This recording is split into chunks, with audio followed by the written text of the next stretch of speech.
Well, good evening, Little Masters, and welcome to episode 263 of the Prancing Pony podcast where, well, I know the passwords of the 7 gates and am free to go forward. But they do not know your companion.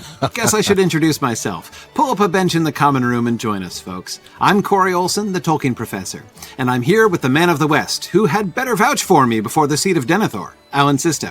Why don't we take a look at that after we've done the rest of these 3 episodes? All right, folks. Look, let's be clear. You all know Corey. It's just Ingold doesn't know him, so we had to introduce him. But welcome to the Common Room, Corey, and thank you for joining me for the first 4 episodes of Season 7. Now, tonight, we're going to get right back into the text as we open up the final volume, The Return of the King, and get into Book 5. Oh man, book 5 is where things really get real, right? You think back to Tolkien talking about how he wanted to write a really long story that would perhaps deeply move people and stuff. And it's like, all the chips are in the middle of the table in book 5, right? Yes, they are. Can he pull this off? Can he really have, do the siege, do the war, and really, oh man, it is serious stuff going on in book 5. I can't wait. It is obviously my favorite book. I've been saying that since the beginning of this show, and I'm really looking forward to this season. Absolutely. Now, for those of you joining us for the first time, welcome. Here at the Prancing Pony podcast, we're reading and talking our way through Tolkien's stories of Middle-earth, a few pages at a time. That's right. We dive into the details, point out connections to other writings, and talk about our favorite themes. But we also make sure we have a lot of fun along the way, so we're glad you've joined us. And we know you'll be glad you joined as well. But before we join Gandalf and Pippin on their ride to Minas Tirith, let's take a few minutes to introduce you to Book 5. At the beginning of the last few seasons, Alan and Sean started with an episode giving a preview or intro into each book, recapping the events and themes up to that point, and looking ahead to what they might find in the book they discussed each season. But folks, you might have noticed that things are just a bit different here at the Prancing Pony this season. So instead of spending an entire episode on an intro, Corey and I are going to bring you up to speed right here in a short introductory segment. I mean, after all, I've only got Corey with me for another 3 episodes, and I want to spend as much time in the text with him as we can. Oh, absolutely. I'm so looking forward to looking at the text in detail. But let's talk a little more about when most of Book 5 was written. Yeah. If we go back to Tolkien's foreword, we read a bit about the timeline for The Lord of the Rings in general. The composition of The Lord of the Rings, he says, went on at intervals during the years 1936 to 1949, a period in which I had many duties that I did not neglect. By the way, I've always found that statement very challenging. I did too. I basically think he was saying that for his bosses at the school. Right, exactly, right. I still did my job, man. Don't get the wrong idea about this enormous book you've now found out I've been writing the whole time. Yeah, no, I agree. The delay was, of course, he goes on. The delay was, of course, also increased by the outbreak of war in 1939, by the end of which year the tale had not yet reached the end of Book 1. I suppose war is a legitimate excuse for the delay, right? Absolutely. I mean, I do it when, I get a cold. So, right, exactly. I guess I understand. People were a little distracted in 1939 in England, very understandably. Yeah. Still, though, even slow progress is some progress. And he would say then that he, quote, plodded on mostly by night till I stood by Balin's tomb in Moria. There I halted for a long while. And then eventually he would get to Lothlorien in 1941. Then he said that in the next year, which would be 1942, he wrote the first drafts of the matter that now stands as Book 3, and the beginnings of chapters 1 and 3 of Book 5. And there, as the beacons flared in Anorion, and Theoden came to Harrowdale, I stopped. Now, that timeline is what really gave Christopher Tolkien some challenges as he worked with his father's notes. In The War of the Ring, which is the 8th volume of the History of Middle-earth series, Christopher acknowledges, my father here said a most curious puzzle. Now, he talks about a tight page that Christopher calls C, and how it clearly came from, or sort of descended from, if you will, 2 previous papers. Let me guess. They're called A and B. Give the man a prize. Of course, C built on B, which built on A. But the problem that Christopher had was that A had a reference to Faramir, who he knew did not arrive on scene until 2 years later in 1944. Quite the puzzle indeed. Eventually, Christopher would reach the conclusion that his father was misremembering. I feel a little called out. I mean, how often do I misremember, That's a common thing. Perhaps it's men of a certain age. I don't know. Yeah, exactly. I barely remember what I talked about 2 weeks ago. So I know, it's seriously. hardly shocking. And I'm not creating an entire world out of nothing. Exactly. But you're right, though. Christopher points to the answer actually lying in one of the letters that he received from his father. Now, the letter is published as number 84 in Carpenter's Letters collection. It's dated October 12th, 1944, not 1942. Tolkien says in this letter, I began trying to write again, but I struck a most awkward error in the synchronization, very important at this stage, of movements of Frodo and the others. But at any rate, I actually begun book 5 and last. He thought I was last, which is funny in itself. But he always does that. You read through his notes, and there's like 8 times Tolkien was convinced that he was like on the penultimate chapter of the whole book. Yeah, they're almost to Rivendell. We're done. Exactly. Oh man, I'm at least halfway through now, right? That's right. It's just a denouement from here. Yeah, it's adorable every time he does that. You just want to give him a little pat on the head. Oh, Professor, if you only knew. Yeah. Well, as Christopher points out in The War of the Ring, taking this letter at face value means the entire problem disappears. Ta-da!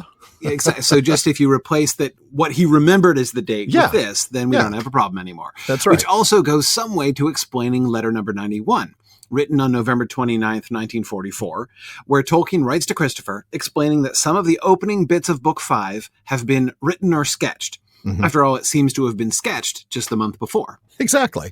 Now, in the end, Christopher concludes that the long break in Tolkien's writing during the process of composing these 2 chapters, that would be the first and third chapters of Book 5, quote, fell not in the long halt of 1943 to 44, but in the long halt between October 1944 and the summer of 1946.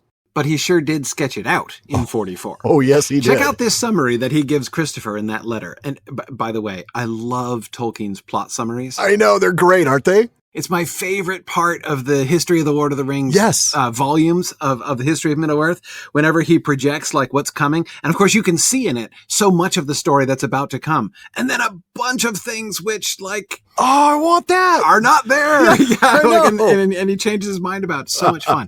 But anyway, okay, so here was his sketch that's in letter 91. Then should follow the raising of the siege of Minas Tirith by the onset of the riders of Rohan, in which King Theoden falls. The driving back of the enemy by Gandalf and Aragorn to the Black Gate. The parley in which Sauron shows various tokens, such as the mithril coat, to prove that he has captured Frodo, but Gandalf refuses to treat. Then we shift back to Frodo and his rescue by Sam. From a high place, they see all Sauron's vast reserves loosed through the Black Gate, and then hurry on to Mount Doom through a deserted Mordor. With the destruction of the ring, the exact manner of which is not certain, Barad-dûr crashes. I love it. I love that. Somehow I'll destroy the ring, but whatever. Yeah, it's fine. Ring schmring, it'll get destroyed. I'll figure it out later. But yeah, exactly. It happens. Continuing, Barad-dûr crashes, and the forces of Gandalf sweep into Mordor. Love that too, by the way. The forces of Gandalf. Not Aragorn. Gandalf, right. No, he really sees Gandalf as, the head there. But okay, anyway. He does. Frodo and Sam fighting with the last Nazgul on an island of rock surrounded by the fire of the erupting Mount Doom. Oh, there's the moment. That's what I want to see. Are rescued by Gandalf's eagle, and then clearing up all the loose threads, down even to Bill Ferny's pony, must take place. Which he does. Absolutely. And I love that that's like the poster child of loose ends. The pony's ending must be written. That's what he has that more clearly in his mind than he has how the ring is going to be destroyed, right? But that's okay. Like there's some things are important. Oh, and man, the whole fighting the Nazgul thing, love that. And there's a fascinating trend here, right? So in his very first drafts of when he was trying to figure out how the ring gets destroyed, right? He actually has Sam fighting off a Nazgul at the Cracks of Doom. Yeah. Right? And of course, it actually has Sam tragically dying. Oh, that's right. I'd forgotten about that. Yeah. But so this idea of, them fighting in hand-to-hand combat with Nazgul, right, goes way back. And he's clearly holding on to it still. He shifted it, right? But he's holding on to it still. And the interesting thing that it shows is it's almost like the reverse of what you see in so many adaptations, where it's like, well, okay, so the story is there, but it's a little bland. We need to jazz that up with a little more drama, a little more action, right? Tolkien had more action. He keeps taking it out. Tones it down, as right. He goes forward. And that's really fun with the Nazgul there. I got to say, I would want to read that. I would want to read about the fight with Frodo and Sam and the last Nazgul. I mean, oh yeah, I'm imagining like Frodo standing over the semi-comatose body of Frodo, right? Like a little pint-sized Indigo Montoya. Yes. Oh man, you stab me on Weathertop, prepare to die. Exactly. So good. It is so good. But yeah, I mean, it seems like, okay, even aside from some of these cool moments like the fight with an Nazgul or the things he hasn't figured out, like how the ring is going to be destroyed, you might want to get to that. Clearly, he had most of his main plot outlined and sketched. The most interesting part, though, is, of course, that he still hadn't figured out how the ring was going to be destroyed. Yeah. Folks, while we have just given you story spoilers for the entirety of the season and part of next season as well, let's go ahead and talk about some of the themes that we're going to see in the coming months in Book 5. Okay, so for instance, question of fate and free will, this is one of my favorite elements of Book 5. Yeah.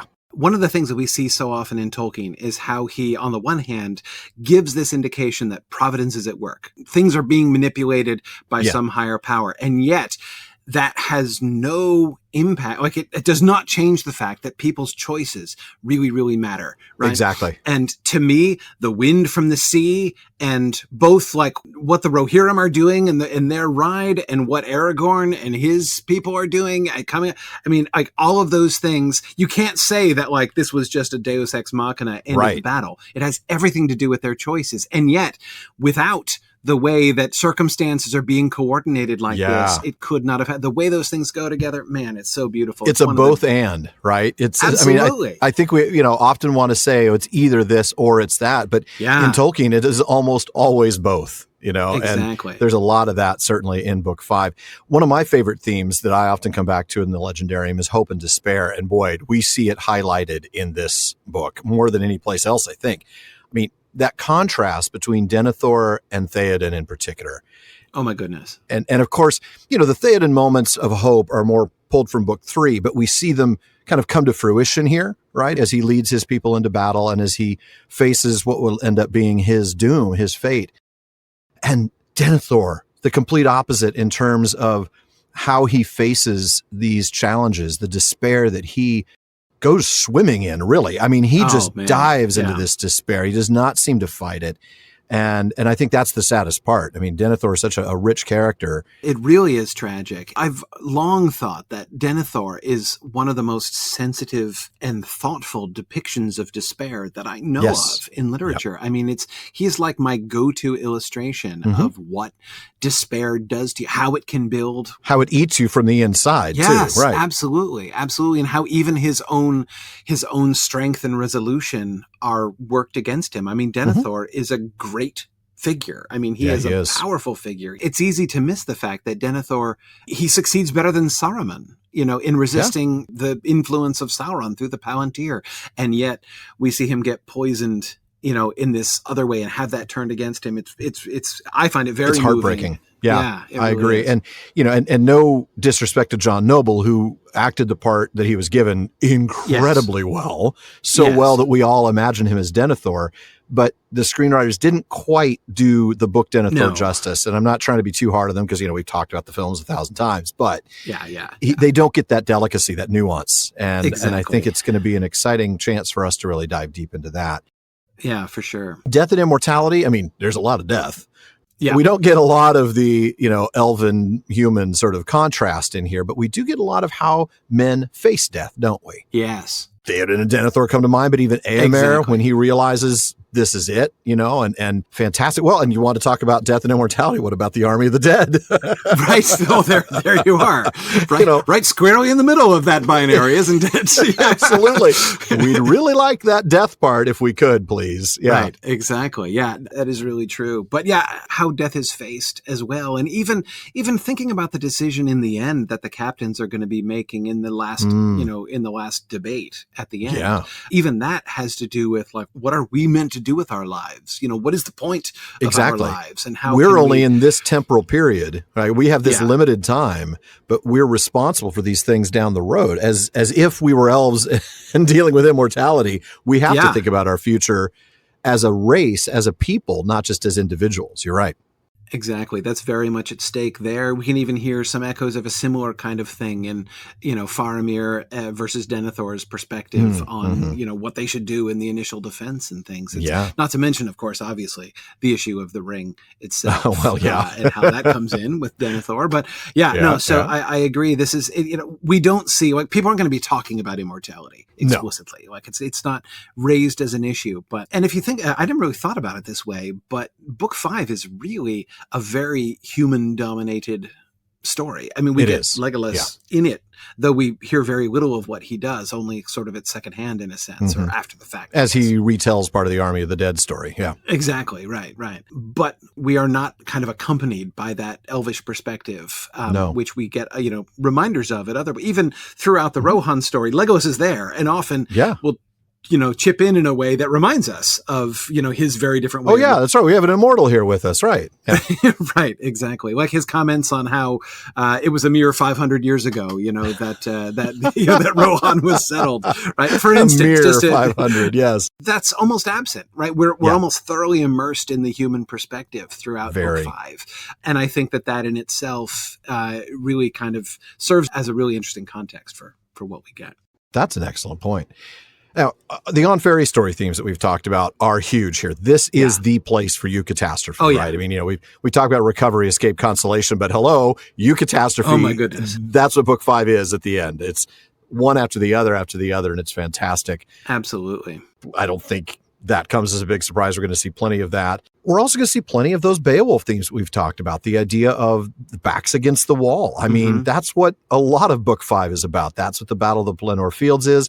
And even, like you talked about earlier, the decision that the captains of the West make to go. Yes. It's almost like, let's go and put our backs against the wall. Right. Exactly. Let's go into a situation that we cannot possibly survive. Our backs at present are insufficiently against the wall, right? That's right. I feel an uncomfortable lack of wall behind my back. Exactly. Let us go. We were up against it for a little while there, but now we must find the wall. Yeah. Okay. Let's find another wall. Even to me, the most powerful single evocation of these kinds of themes is just the chant of death as the Rohirrim ride into battle, right?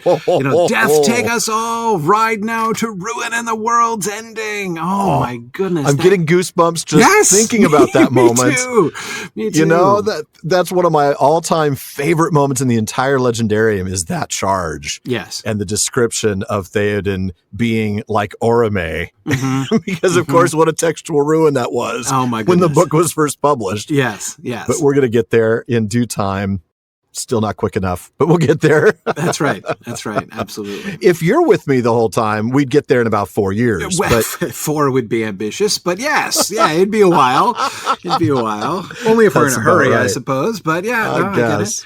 As we step on the pedal a little bit. Yeah. Now, of course, the theme of the ring at work, which is something that you guys have been discussing through books 1 through 4, we get, of course, none of that directly. Right. No, and yet we do see it discussed almost theoretically, right? Especially with Denethor and Gandalf. But I feel like one of the things that we see is a sort of a half-articulated sort of sketch. We're allowed to imagine, or rather we're empowered to imagine what it might have looked like had the ring been brought to Minas Tirith, right? We can see exactly how dangerous that would have been. And I don't just mean because Denethor is a really bad guy. I just mean we can see the temptations that Denethor and others are already under, the weight of despair, and how the presence of the ring, even just absent the power of the ring itself, just the knowledge that the ring is there, exactly, that's all it his takes. Mind away, as Gandalf would say, not much less how the ring itself, the power of the ring itself, might capitalize on that situation. So that in a sense, I find the sort of ring-shaped empty spot, at the middle of this narrative. The ring is not there, right? And yet we do sort of feel, or as I say, I think are invited to imagine its presence in what might have happened, what would have been. Exactly, the what ifs. And I'll tell you what, Book 5 is full of some great opportunities to discuss what ifs. Yeah. What if Boromir had survived? What if he had brought the ring back? Yes. What if Denethor had chosen Theoden's path of hope? Well, I mean, there's so many what ifs that are going to be really fun to talk about. Absolutely. Finally, of course, one of the big themes we've talked about throughout these 4 seasons is the importance of fellowship. And we mean that both from the micro, like the hobbits uniting together in the Shire to the macro. And in this case, we see the macro fellowship at its biggest level, which is the Rohirrim and the folks of Gondor coming together to defeat the forces of Sauron. Obviously huge, but even at the micro level, right? I'm thinking about Pippin and the fellowship that he feels with Faramir and saving him from the fire. I mean, fantastic example of fellowship there. And so we're going to see a lot ranging from all those scales, from the smallest scale all the way up to that big, gigantic, world saving scale. So absolutely. And I would say like Baragond all over that theme, right? I mean, Baragond is fantastic. What a character he is. Yes. I missed him in the films. I really would have. I know too. It makes no sense, but I wanted him. Yep, for sure. And Burgil, but yeah, Baragond. Well, Burgil would have just been fun, I know. Wouldn't that have been great? Yeah, it would. A little Pippin and Burgil action. That would be awesome. So much fun. Can't wait to get to that. For now, though, let's go ahead and get into the text. And we're going to do things a little differently this time. I know we normally start right out with a reading from the text, but we're going to go back first, about 14 months in podcast time. It feels like it was even longer than that, to Pippin and Gandalf writing. And I'm going to read a little bit from the last part of the final chapter of Book 3. And this is when Pippin asks Gandalf, "Where are you going then?" "To Minas Tirith before the seas of war surround it." "Oh, and how far is that?" "Leagues upon leagues," answered Gandalf. "Thrice as far as the dwellings of King Theoden, and they are more than 100 miles east from here, as the messengers of Mordor fly. Shadowfax must run a longer road, which will prove the swifter. We shall ride now till daybreak, and that is some hours away. Then even Shadowfax must rest in some hollow of the hills, at Edoras, I hope. Sleep, if you can. You may see the first glimmer of dawn upon the golden roof of the house of Eorl. And in 3 days thence you shall see the purple shadow of Mount Mindalluin, and the walls of the Tower of Denethor white in the morning." And that leads us to where we are. I really kind of wanted to, because it's not like we were just there a few months ago, folks. Right. It's been a really long time. But with that intro, I want to hand it off to you, Corey, to read the first bit of the chapter, Minas Tirith. Pippin looked out from the shelter of Gandalf's cloak.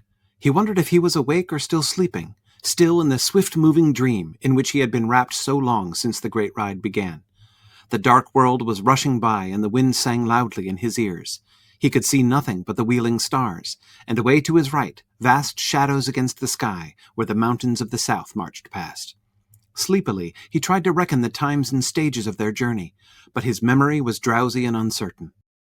There had been the first ride at terrible speed without a halt, and then in the dawn he had seen a pale gleam of gold, and they had come to the silent town and the great empty house on the hill. And hardly had they reached its shelter when the winged shadow had passed over once again, and men wilted with fear. But Gandalf had spoken soft words to him, and he had slept in a corner, tired but uneasy, dimly aware of comings and goings, and of men talking and Gandalf giving orders. And then again riding in the night. This was the third night since he had looked in the stone. And with that hideous memory, he woke fully and shivered, and the noise of the wind became filled with menacing voices. All right. Well, as we so often do, we're going to go back to the beginning of that passage and unpack this. I have to say this is probably more than you would cover in an entire episode of Exploring the Lord of the Rings. Am I right? That would be an ambitious passage to cover. I was going to say, probably going to get to his memory was drowsy, uncertain, and then take it from there. Yeah. And yet this is but 1/6 of the amount we'll cover tonight. So put your seatbelts on, Corey. Here we go. I'm ready. We're going to be reaching speeds of 3. Exactly. So Pippin is in this sort of odd state between awake and asleep, right? The ride itself feels like a dream, doesn't it? Yeah. I love that sort of half state. Of course, it's really interesting his being jarred out of that at the end, right, by the Palantir. Yeah. But yes, his sort of half dozing state. It's still very dark, and all he can see are stars and shadows. And he tries to recall the details of their road trip, but his memory was very drowsy and uncertain. Yeah, I've got no idea what that feels like at all. Nope. I'm just drowsy and uncertain. If only Tolkien, made his characters a little easier to relate to. I don't know. I know. I'm hearing Sean now saying something about being blackout drunk, but then we definitely have drowsy and uncertain memories. So Pippin recalls the first ride, right? And this would be the night of March 5th and 6th, wouldn't it? Right, yes. They left Dol Baron, where the Nazgul flew over, a little before midnight late on March 5. That's right. So Pippin does remember seeing the morning of the 6th then, Edoras, which would be the silent town, and the great empty house on the hill, which would be Medjugorje. He saw those at dawn on the morning of March 6th. Yeah. By the way, don't you love the way in which this is like the Pippin version, right? He doesn't say Edoras. He doesn't say Medjugorje. He has almost no context, it seems, he's just like, there's this silent town. And there's this big empty house. Big empty house. Big empty house. A great empty house on the hill. It's such a wonderfully hobbity expression, right? For like the golden hall of the Rohirrim. Right. The mighty King's Hall on the top of the mighty hill of, yeah. It was a big old house on the hill. It was totally empty. It was totally empty. There was like nobody there. I don't understand. Yeah. And it's just a symbol. We'll talk about this more later when we get to the Ramas Ekor, where we really see it. Yes. In terms of his lack of understanding. But it's just a reminder that we often see things through the character who's least knowledgeable, right? It's part of that epistemic regime that Mike Drought has talked about before. And I love that, right? It puts us in the story because we don't know. Of course, we do know, but right, exactly. It reminds us the hobbits don't. And I love that. Yeah, very much. Okay. So anyway, so that was the morning of March 6th, right? When he sees that, then he remembers the winged shadow passing over and men wilting with fear. Which we'll see again, of course, very, very many times in Gondor. Right. And then Pippin slept in, I love this, by the way, that he'd slept in a corner. And I just keep thinking, no, nobody puts Pippin in a corner. Right. But Gandalf did, and he slept. So he sleeps while Gandalf organizes and gets the next day ready to go. Right. Reminds me, of course, of the master bag references, right? From Mary, like when Mary feels like luggage, right? And of course, just like we talked about being stolen by the orcs, right? And they hope that someone, Pippin is totally being put in a corner like luggage here again. Quite literally, yeah.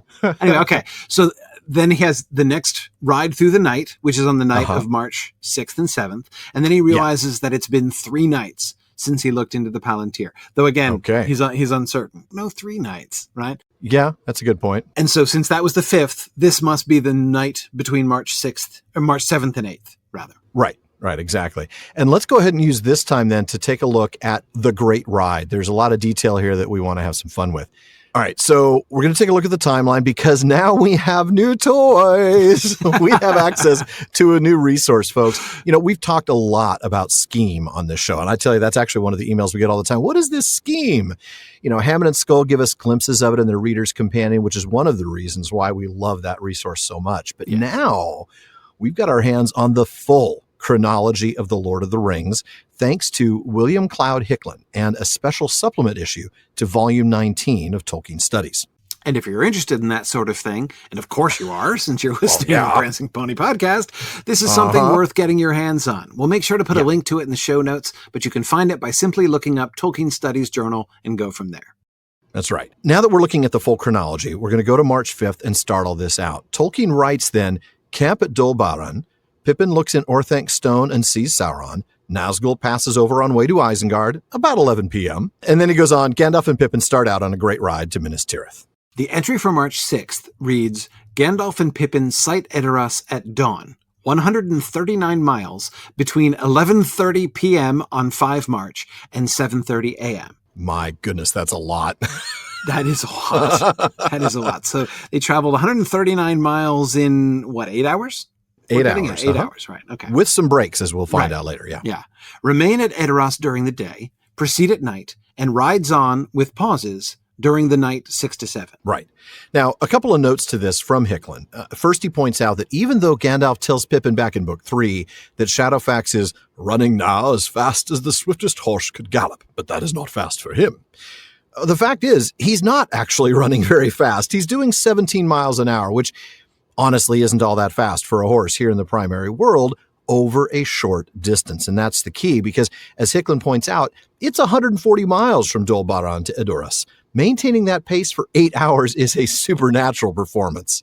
He also explains that at one point, Shadowfax's speed was even more breathtaking. He says in order to delay the Battle of the Pelennor Fields from March 14th to the 15th, so as to give Aragorn and the Grey Company more time, Tolkien slowed the Great Ride from supernatural to merely stupendous, taking 3 rather than 2 nights from Edoras to Minas Tirith. Oh, man. Yeah. According to the table headed Gandalf's Ride, Shadowfax now traveled each night in 3 2-hour stages, averaging 16 miles an hour, a fast canter or easy hand gallop, with 2 hours rest in between.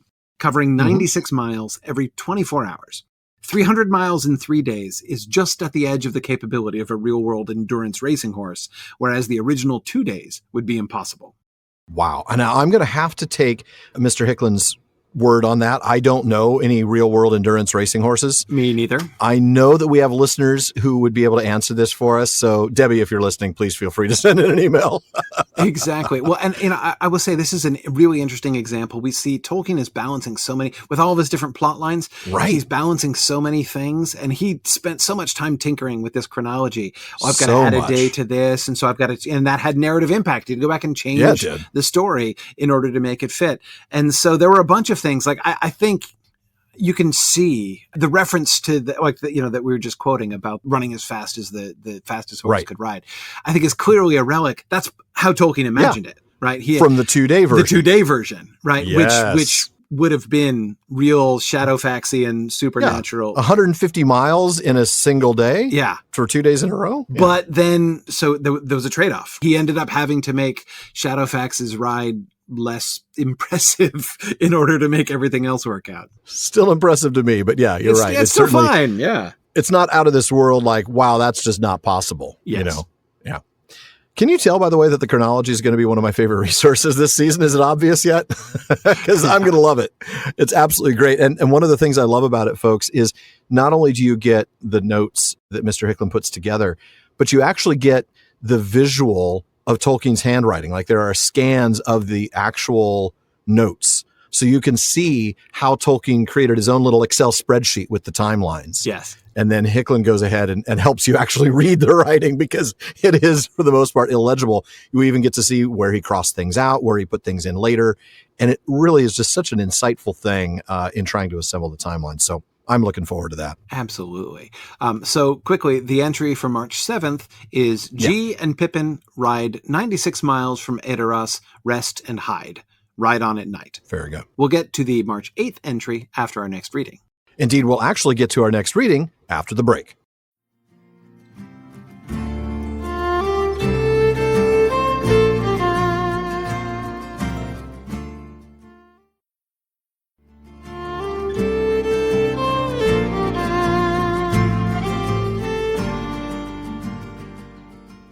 Now, folks, before we get back to the discussion, we do want to take a quick break to make sure you know that when you finish listening to this episode, well, the talk continues all night long over at the Prancing Pony Podcast. The passionate Prancing Pony Pod listener community keeps the conversation going everywhere, from the common room on Facebook to their Discord server to the Reddit community and more. That's right. Now, on Facebook, just look for the Prancing Pony Podcast and be sure to follow the page, but also join the group for some great discussions.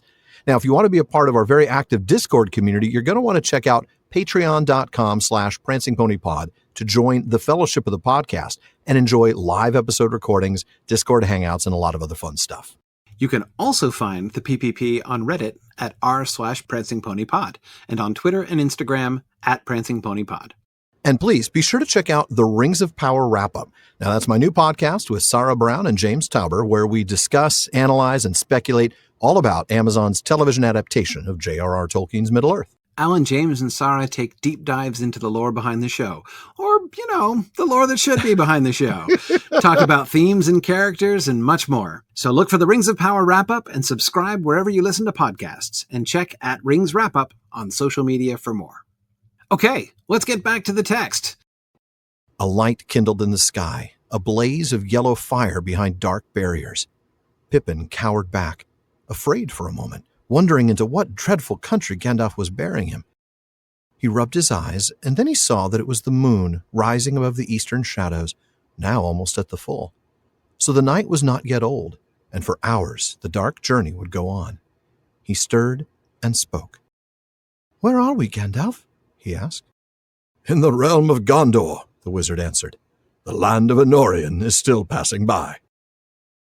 There was a silence again for a while, and then, "What is that?" cried Pippin suddenly, clutching at Gandalf's cloak. "Look!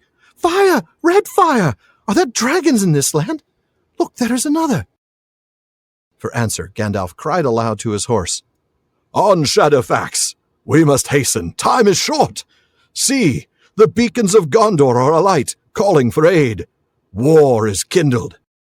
See, there is the fire on Amondine. and flame on Eilenach. And there they go speeding west, Nardal, Eralas, Minrimon, Calenhad, and the Halafirion on the borders of Rohan. But Shadowfax paused in his stride, slowing to a walk, and then he lifted up his head and neighed. And out of the darkness the answering neigh of other horses came, and presently the thudding of hooves was heard, and 3 riders swept up and passed like flying ghosts in the moon, and vanished into the west. Oh, the beacons are lit. Oh, man, I just love this. I guess there aren't that many passages I don't love, but still. That is fair. When Shadowfax slows down, right? Like he stops. Why does he stop? Because he senses like these other horses coming. Right. He greets them and they respond to him. There's like this whole other conversation going on here, right? That's so cool. Good to see you. That's great stuff. It really is. But anyway, okay, so going back to the top of that section. Yeah. We see Pippin taken aback by the rising of the moon, seeing it as a yellow fire for a moment. And then he realizes it's the moon, nearly full, rising in the east. This is so interesting how we see him. He sees fire later on, right? First, he's mistaken. Right. He thinks he sees fire, but it's not fire. It's just the moon.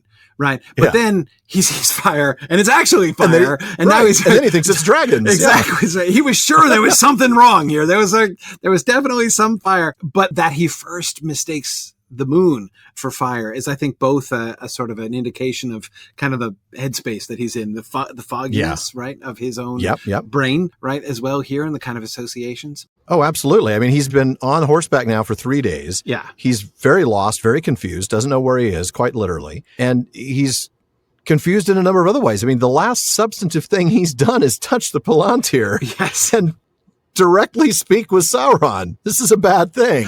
Yeah, exactly. It's going to leave a little bit of a mark in your head, and probably for a while he's going to think a lot of things are fire. Well, yes, exactly. I mean, you can see this as a kind of result of his scarring experience, right? Yeah, absolutely. Yeah, no, it's neat. So, but in any case, the night is still young, and Tolkien is going to use this as an opportunity to make that chronological connection, right? Yes, that's absolutely right. Speaking of connection, this is the same moon that Frodo is going to see setting over Gondor in a few hours when he looks out from Hen at the Noon after being rudely awakened by Faramir. He's like, hey, get up. I got a decision for you to make. You want to kill this guy? Do I kill this black squirrel? Hey, boss, we got a black squirrel. I am so glad people don't wake me up at that hour to make these decisions on a They can't wake basis. You up at 10 a.m. to make a no, decision exactly. like that. That's when it would be dangerous. It would be the dawn that would be that's would be right. disturbing me. 4 a.m. You're like, yeah, I'm all up, man. What are you talking about? I'm still here. Don't need to wake me up. They'd put me on watch for this reason. True. But yeah, no, it's true. It is really, and of course, I love how you can see Tolkien doing this a lot at the beginning of new books, right? When he's trying to connect the dots. Yeah, we don't have any indication of where exactly in book 4, which we just finished reading, we are right now. So that moon looking down upon the both of them is a great way to establish that connection for us. It's a nice little touch point for sure. And there are a few more of those throughout. We like using those.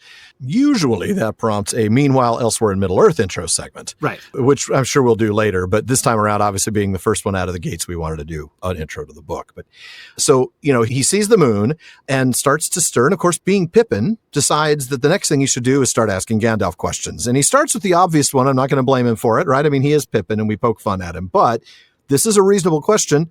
Where are we? Right. And of course, the excellent answer is in the realm of Gondor. It's like, well, okay, that's good. That's good. That's fair. And where is that specifically? Right, exactly. Can you, right. Yeah. Can you help me out a little bit? Right. Exactly. Yeah. Specifically, Anorian, the land of Anorian. Also not helpful. Also not someplace I know.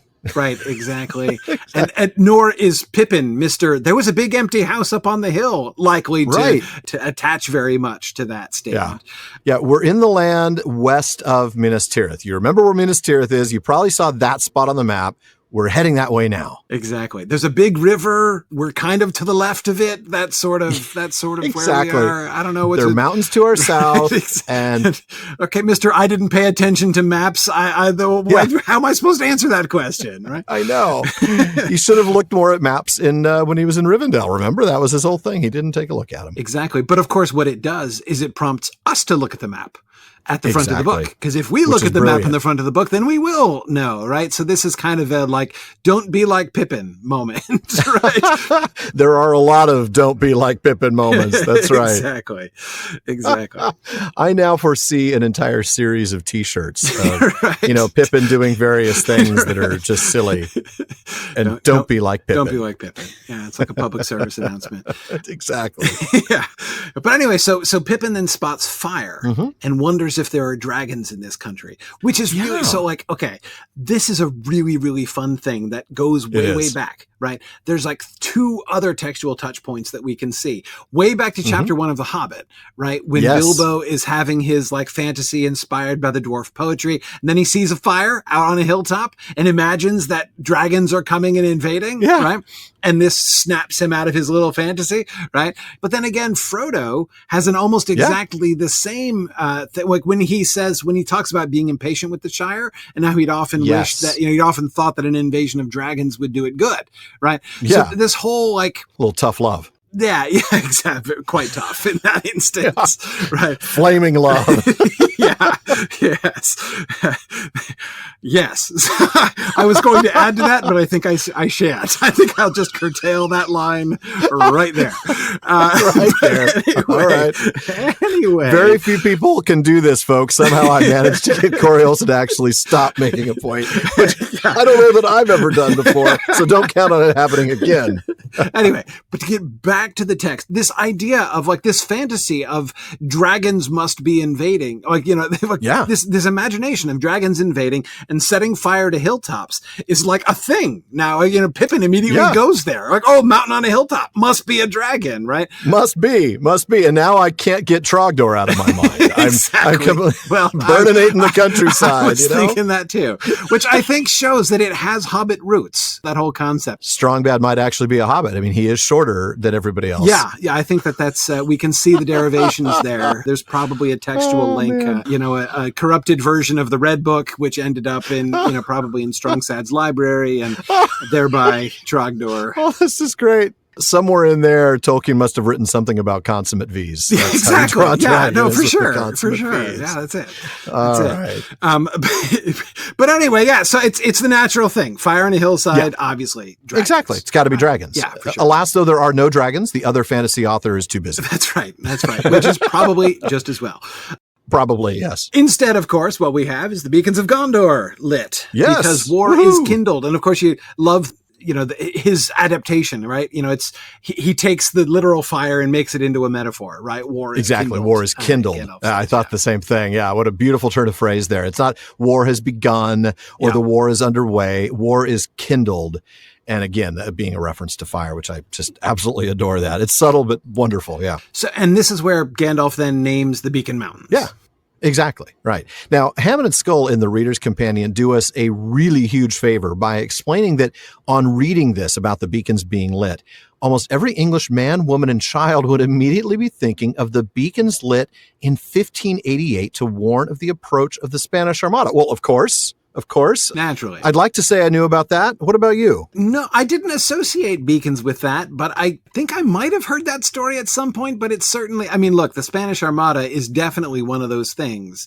Yeah. It's like Washington crossing the Delaware is to Americans, right? It's like the Spanish Armada is a huge thing. It's a defining moment. In the imagination of sort of, English national history. So for sure, I totally buy that. Yeah, I didn't know about it. And again, that's why thank you, Hammond and Skull, for helping us out Absolutely. with this. Yeah. Well, this is the kind of thing that Hammond and Skull always know. And in fact, they go on to quote a poem by Thomas Babington Macaulay that they say Tolkien almost certainly knew. By the way, and I would say as a footnote, if Hammond and Skull, who are very cautious and careful scholars, say that Tolkien almost certainly knew it, that means that it's a really very high chance. It means they probably have videotape of him reciting it, right? And they'll still say, he almost certainly knew it. Yeah, they're very cautious. Yeah, they play it very conservative. You're right about that. True.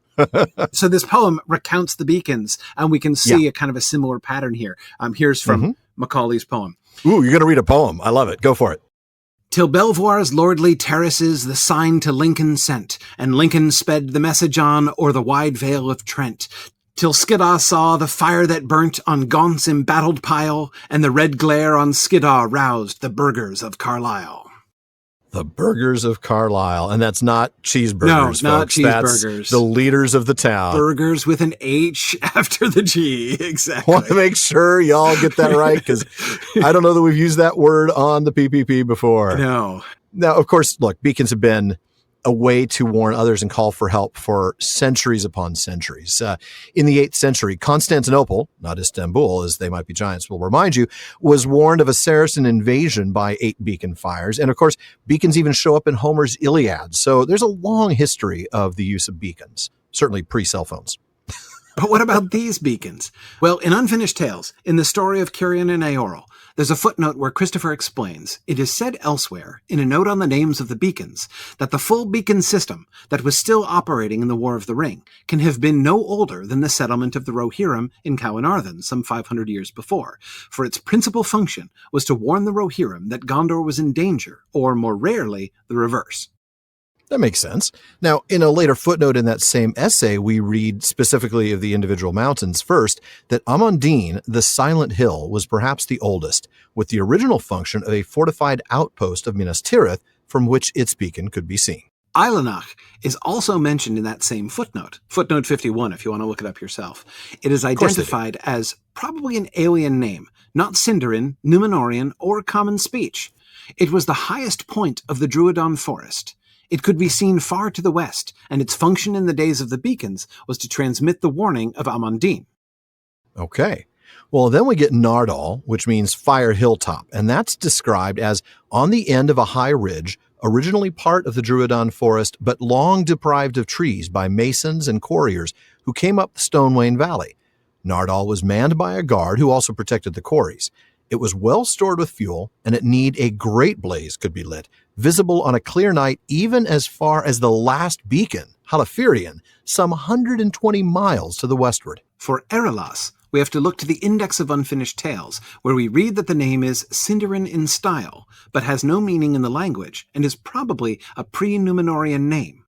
That means like a name that the hill had before the Númenorians came to settle that place. Right. So whoever, the native, in this case, probably maybe not the Druidine, but, or even the Dunlendings or somebody along those lines. Yeah. The other, pre-Númenorian humans who lived there. Next up is Minrimon, which is simply Peak of the Rimmen, which in the index is described simply as a group of crags. So Peak of the group of crags. There we go. There we go.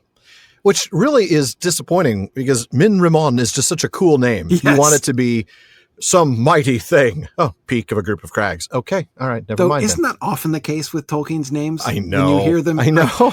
It has this wonderful gift for making these gorgeous sounding names, which translate to a really, really simple, even banal meaning. Very plain. Right? Yeah. We're going to get that again here. Yep. Because next we get Calenhad.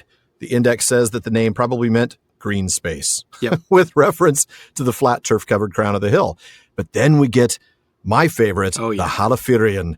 Described as the highest of the beacons, the word means holy mountain in the language of the Rohirrim, not the Númenorians, not Gondor, not the Druidon, the Rohirrim. It means holy mountain. As Christopher points out in the index, this is a modernized spelling for Anglo-Saxon Halaphirion. Before the Rohirrim arrived in Caernarvon, it was known in Sindarin as Amon Amwar, meaning Hill of Awe. Oh, that's such a good name. Hill of Awe. We've got Amon Hen and Amon Law and now Amon Anwar. Oh, I'm loving it. Yeah. So why was the Holy Mountain called the Holy Mountain and the Hill of Awe? Well, have you not read the tale of Cirion and Eorl? Go do that and then come back. Yeah. It was holy to the Rohirrim because it was where Eorl and Cirion swore perpetual friendship and alliance between their peoples, Rohan and Gondor. I need to look this up, but we also covered that story in the Tolkien reading day of a particular year. I don't remember now. Sadly, the only thing I remember that it was really a 30-minute buildup to one of the worst puns I've ever pulled on this show. I am almost ashamed to tell you. And it was, because Cirion had done all these amazing things, and we talked about what might happen after he died. And then it was, Cirion, my wayward son. And we went on. And it just was terrible. But we did read that, and it was a fantastic story because it explains why it was called the Hill of Awe even before it was called the Holy Mountain. And it's because at the spot where that oath between Rohan and Gondor, between Eorl and Cirion takes place, is a tomb. And it's not just any tomb. It's the tomb of Elendil. It is like the holy place for Gondor. Isildur himself declared this place a hallow, and Cirion swore his oath in Quenya naming Eru. And he says, Vandasina termaruva Elena norio alcaran yalian ar Elendil vorando voronwe. Nai tiruvantes I harar mahalmassen minumen ar I Eru ior ilye mahalmar ea tenoyo. That's just because you won't miss a chance to read Quenya. Sean warned me about that. Yeah, exactly. What Cirion said there was in common speech. This oath shall stand in memory of the glory of the land of the star, and of the faith of Elendil the faithful, in the keeping of those who sit upon the thrones of the west, and of the one who is above all thrones forever. Oh, isn't that good? Chills, man. Oh my goodness. Just so good. Chills. Such good stuff. So good. Yeah. Tolkien goes on to point out that an oath like this had not been made in Middle-earth since Elendil swore alliance with Gil-galad. Now, one thing I would point out, by the way, so we've been talking about the chapter in Unfinished Tales where Christopher kind of draws from this other essay. Yes. You can read more of that other essay with some further notes in The Nature of Middle-earth. It's in the very last chapter, I believe, of The Nature of Middle-earth, which was just published in September. It's the one of the Beacon Hills, of right? The Beacon Hills, yeah, exactly. Yeah, fantastic resource. Of the rivers and Beacon Hills of Gondor. And anyway, there's so much really cool stuff that we can get there that we don't get in Unfinished Tales. Oh, so rich. The detail. We can begin to see Tolkien himself started off by asking this question. Why is it called the Holy Mountain? I wonder. Right. And the whole idea of Elendil's tomb comes from that. Like trying to figure out why exactly what's so halich about the Halifirian, right? And so he figures it out. I just watching Tolkien discover things like this. Yes. My favorite part of reading all of the notes and things. So much fun. The behind the scenes, the history of Middle-earth stuff. Yeah. So good. I agree. So good. To watch the process of him discovering, because of course for him that's the fiction, that's how he does this, right? I mean, this isn't him creating all this is him discovering all this. And so when he does discover it like that, it is rich. I love it. But getting back to the text here in our chapter in Minas Tirith, we do see Shadowfax slow down like you talked about, hey, how are you, and then three other riders come up and they sweep by heading into the west. The chronology identifies these men as errand riders of Gondor. As we read in the timeline from March 8th, that Pippin sees moon soon after midnight, 7 to 8, and beacons in Anorion. Errand riders of Gondor pass. Gandalf halts 192 miles from Edoras. My goodness, not 190, not 200, 192. Probably has a 0.37 written down somewhere in the notes of the margin. Right. Yeah, it's a good thing he didn't have to do long division, or else he would have been at it for a really long time. Right? Yeah, you're absolutely right. That's another little Nature of Middle-earth joke. How much Tolkien loved long division, but oh yes, that's a very good point. So it's clear though that in terms of pace, right, that Shadowfax is maintaining the same pace as before. Yes. Good stuff. Well, let's go ahead and get into the next section. We've explained this before on the podcast, but we don't read every word because we're not technically allowed to do that, right? We don't want to end up being able to stitch together an audiobook. So we're going to skip a little bit. We're going to skip like a half paragraph here. And Corey, I'm going to have you pick up right there in the middle as Gandalf explains about the beacons. Okay.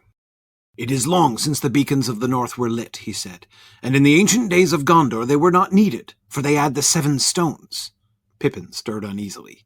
Sleep again and do not be afraid, said Gandalf, for you are not going like Frodo to Mordor, but to Minas Tirith, and there you will be as safe as you can be anywhere in these days.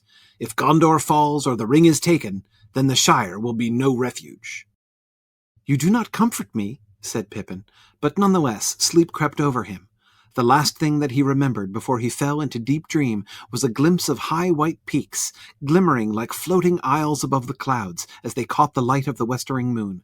He wondered where Frodo was, and if he was already in Mordor, or if he was dead. And he did not know that Frodo from far away looked on that same moon as it set beyond Gondor ere the coming of the day. Well, there's that moment we talked about from before, that this is that same moon. Exactly. That stitch there. So getting back to the beginning, including the part that you didn't read, Pippin, maybe lulled to sleep a little bit by Shadowfax's running, starts to get tired again, or maybe it's Gandalf's voice that's putting him to sleep because he's ignoring Gandalf, telling him all sorts of things. Yes. Awesome that he asks all these questions and doesn't listen to the answers. But yes. You have kids. It happens to me too. Oh, Right? absolutely. I'm not saying it's strange. I'm just saying it's ironic. Yes, it is. Yeah, so we're hearing about Gondorian customs, including the building of the beacons, about the posts for errand riders. We got the note on both Rohan and Belfalas. Yeah, I thought that was interesting. Gandalf goes on to point out the obvious, by the way. These beacons weren't needed when Gondor had the 7 stones. And remember what we pointed out in the sidebar. This system of beacons was no older than the settlement of the Rohirrim in Caernarfon some 500 years before, for its principal function was to warn the Rohirrim that Gondor was in danger, or more rarely the reverse. That's right. Now, that honestly makes me wonder if they even had beacons in the north in the ancient days. I mean, Gandalf wasn't there in the ancient days. He was there in Third Age 1000, so Gondor had been around for a while already. Maybe he's thinking, well, they didn't need them back then. Right. You're right, Gandalf. They didn't need them or even have them, is kind of what I'm thinking. Right. Exactly. Yeah. After Pippin stirs, Gandalf tries rather unsuccessfully to calm him. Yeah, he does, doesn't he? I love, Pippin's like, you don't comfort me, but then he is apparently comforted in any case, right? Just enough to fall asleep, right? Exactly. Though the text is interesting, right? Nonetheless, sleep crept over him. It's almost like that unwilling sleep when you're so tired and you might try to fight it, but you can't help it. Yes. Yeah. Yeah. It's interesting. Yeah, exactly. Yes, I mean, it's true that the comfort he gives is sleep and don't fear because it could be way worse than it is. No, I don't know about you. Since when is it could always be worse? Any comfort at all? Right. I wouldn't suggest trying to lull your children to sleep by at least you're not on a death march into the Darkland, Right, exactly. It could be so much worse. I mean, this doesn't even work for your vegetables, right? I mean, I don't want to eat my, fill in the blank here. I don't want to eat my Brussels sprouts. Right. It could be worse. You could be starving to death. Right. Yeah, I've heard that. Yeah, exactly. But it works less well at bedtime. Yeah. Yes, it does. That is quite true. Right. But he is going to a safe place. That's true. Yeah, I do think it's interesting that he pairs that, right? If it falls or the ring is taken, suggesting that really there is almost as much at stake here, right? That's a very good point. Yeah. Yeah, I mean, it's not that if Minas Tirith falls, but the ring is destroyed, well, Sauron will still go down, right? But yet these two things are tied together and it's going to be awful bad. I mean, Boromir was a little bit, I don't want to say clueless. That's too harsh. Parochial, right? Parochial. Nice. That's a good word. In his imagination, right? Of the role of Gondor. He had a very high view of what Gondor accomplished, right? Which just mostly shows that he hadn't been out that much. A little disproportionate importance that he gave Not wrong, but a little bit disproportionate. But at the same time, he's not completely wrong, right? And Gandalf seems to reaffirm that, right? What Gondor is and the protection of Gondor. If Minas Tirith falls and the ring exists, but isn't it's not destroyed, but it's not captured. Right. Sauron's going to still go on to take over the rest of the world. That's right. I mean, it's going to be Pinky in the brain all over the place. The mouth of Sauron is going to say, gee, Sauron, what are we going to do tonight? Same thing we do every night. I'll try to take over the world. Same thing we have been doing for millennia. Exactly. Right, yes. And it's bad news, right? Yeah. And obviously if the ring itself is taken, then it doesn't matter if Minas Tirith falls. Exactly. Everything's done. The two outcomes are not equal in that way, right? But it is interesting that Gandalf pairs them. He does not downplay the significance of the defense of Minas Tirith, which they're going to help. And of course, it being the safest place because of its importance, right? I mean, it is better defended than any other place you're going to find. It is more easily and more readily defended than any other place you're going to find. But at the same time, it's the place that the enemy's going to try to take first, which he doesn't mention that. But, like we said earlier, it's still not exactly a comforting thought, but Pippin manages to sleep anyway, or can't fight the exhaustion and fatigue that comes over him. And he does have some thoughts, though, before he drifts into deep sleep. Or is it thoughts, or is it more like what he sees? Well, I think it is what he sees, right? But it seems like once again we kind of sink. With Pippin, we sink into this kind of quasi dreamscape, right? So he's seeing the White Mountains, right? He's seeing the peaks of the White Mountains. But this description, high white peaks glimmering like floating isles above the clouds as they caught the light of the westering moon. Yeah, it is a very dreamlike description, isn't it? It is.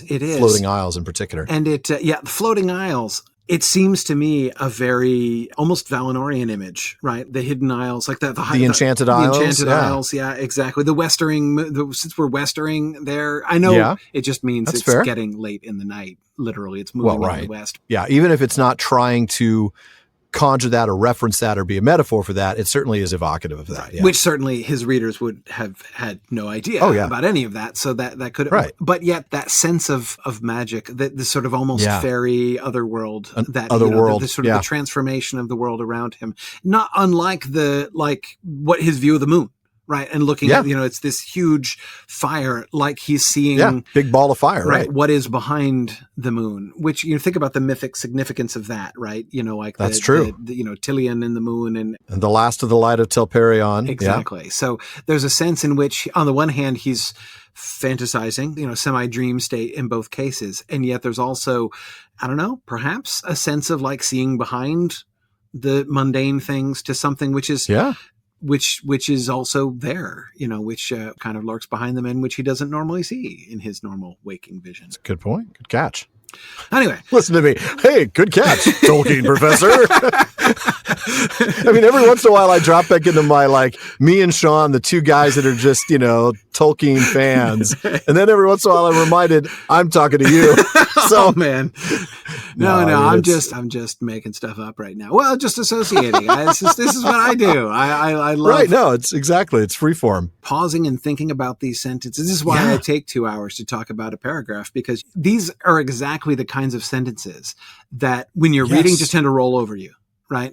Yeah. It's what we call the blink and you miss it moments. Absolutely. Right? It's why I years ago decided to stop skipping bits and think about every sentence, because every time I was going to skip, I was realizing, man, there are these sentences. Look at what I'm missing. Yeah, look at what I'm missing. I can't tell you how many times in exploring the Lord of the Rings, I've come to a sentence and said, has this always been here?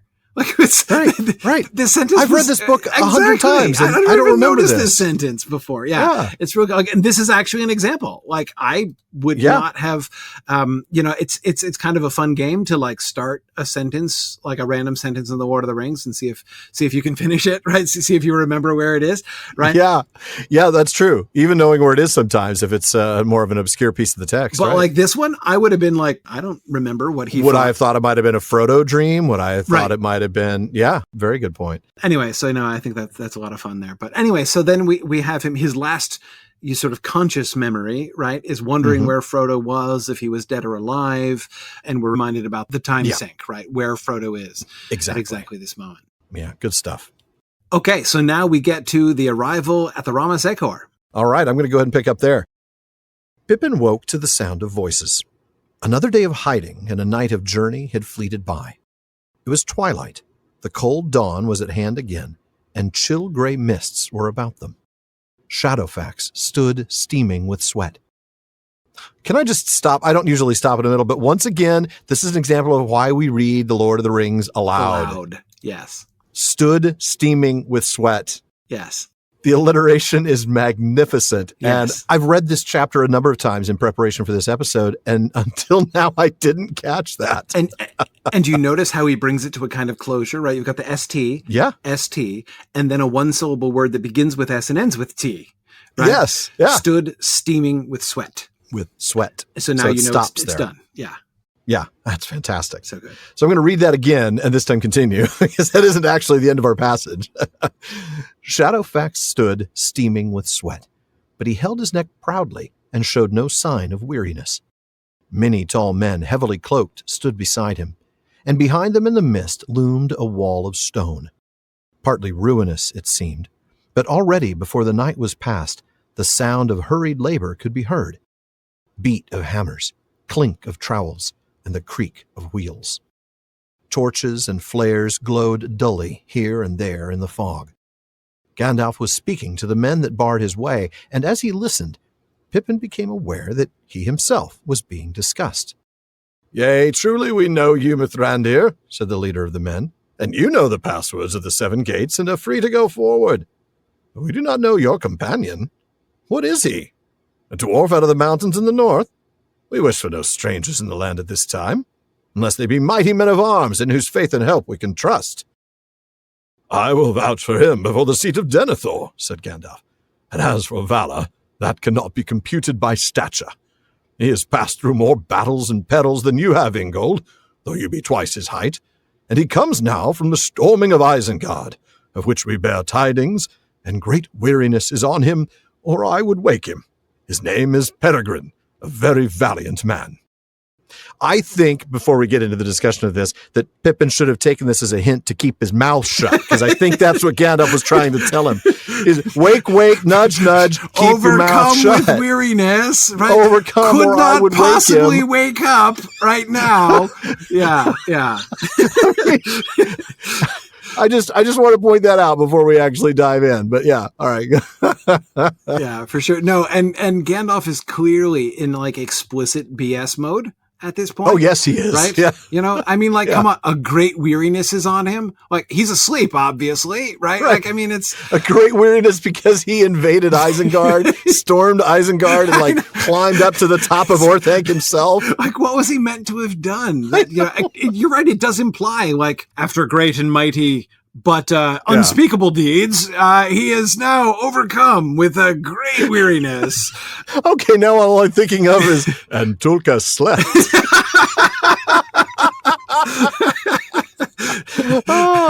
Other great and shall remain nameless deeds. There you go. There you go. Man. Great deeds come in various different kinds. But anyway, yes. We digress. But yes, and just in case you like weren't catching that like BS mode that Gandalf is in, his name is Peregrine, a very valiant man. That's right. So unnecessary. He's with me, and I'm going to tell Denethor about him. Like, right. Yeah. You trust me, you know that I'm not going to bring in like a spy. I'm not going to bring in, he's an orc that I'm just exactly my right. orc. Don't pay no attention to the orc under the cloak back there, right? Yeah, no, like that's not the issue. No. But yeah, to vouch for his valor, I mean, like seriously, it's obviously like what Ingold wants to hear. Right? As Ingold has just said, like that, the only people they were. What about this guy? Looking forward to meeting. Yeah, exactly. But anyway. We'll go back to the beginning. I'm sorry, folks. We sort of like took the second half of our discussion at this point away, but I had to start there because it's so funny. Yeah. Overcome with weariness, wink, wink, nudge, nudge. Yes. Keep your mouth shut. Pippin is so bad at taking hints. Oh, he's completely clueless. Yeah. Anyway, okay, all right. But going back to the beginning, we've got Pippin waking up, right? Right. Okay. So we're told another day of hiding and another night of riding has passed. So again, ironically, instead of performing great deeds that's leaving him weary, he's getting increasingly bored, right? As like nothing is happening for days and days. 3 days of riding on a horse and just wondering where the heck he is. Right? Exactly. That's the most tiring thing he's done. And he can't even tell because he doesn't remember any maps. So even answering his questions is not going to help. Yeah, I guess that could be wearying, I suppose. Anyway, boredom in that sense. In a different way, yeah. Yeah, like he's asleep because he's very bored. Anyway, okay. So that would be the 8th, right? So the 8th is the day of hiding, right? And then the night of the 8th to 9th of March is when they were riding. That's right. Because today we're approaching dawn on the 9th. Right. Okay, it's cold. We've got the chill mists. And we know it's the 9th, thanks again to, the chronology, which tells us on the 9th, Gandalf rides through the night and reaches Ramas Ekor at about 6:15 a.m. About love it. 6:15. About 6:15. It might have been 6:14. Not positive. Maybe even 6:20. Ballpark of 6:15. Yeah, exactly. Yeah. I love that. Yeah. So Shadowfax may be sweating, but he doesn't look like he's strained in any other way, which is important. No, like he's chill. Shadowfax doesn't look like he's suffering. No, but he is sweating. Like he is a mortal horse. He's made an effort. Yeah. But it's not a particularly, exuberant effort. Yeah. I can't say that I don't look strained after running 100 meters, let alone 300 miles in 3 days. Right. Which I couldn't do. Let's be clear. 300 miles in 3 days. I'm lucky to drive that far in 3 days. Right. As usual, though, this is when we talked about that epistemic regime earlier. This is the moment that I was thinking of when you mentioned that. Because, again, we see this from the least knowledgeable person present, which is always, if he's there, going to be Pippin. He doesn't see Gondorian soldiers, right? He sees tall men heavily cloaked. Right. So once again, we get that sense of just what things look like. We get that experience. Right. Just a visual description, not a name, and of looking at them with kind of wide eyes, right? Yes. Rather than just a kind of a distant list of fancy names, right? Just as, he doesn't see the Ramas Ekor, which might not mean much of anything to us, right? Instead, he sees a wall of stone partly ruinous.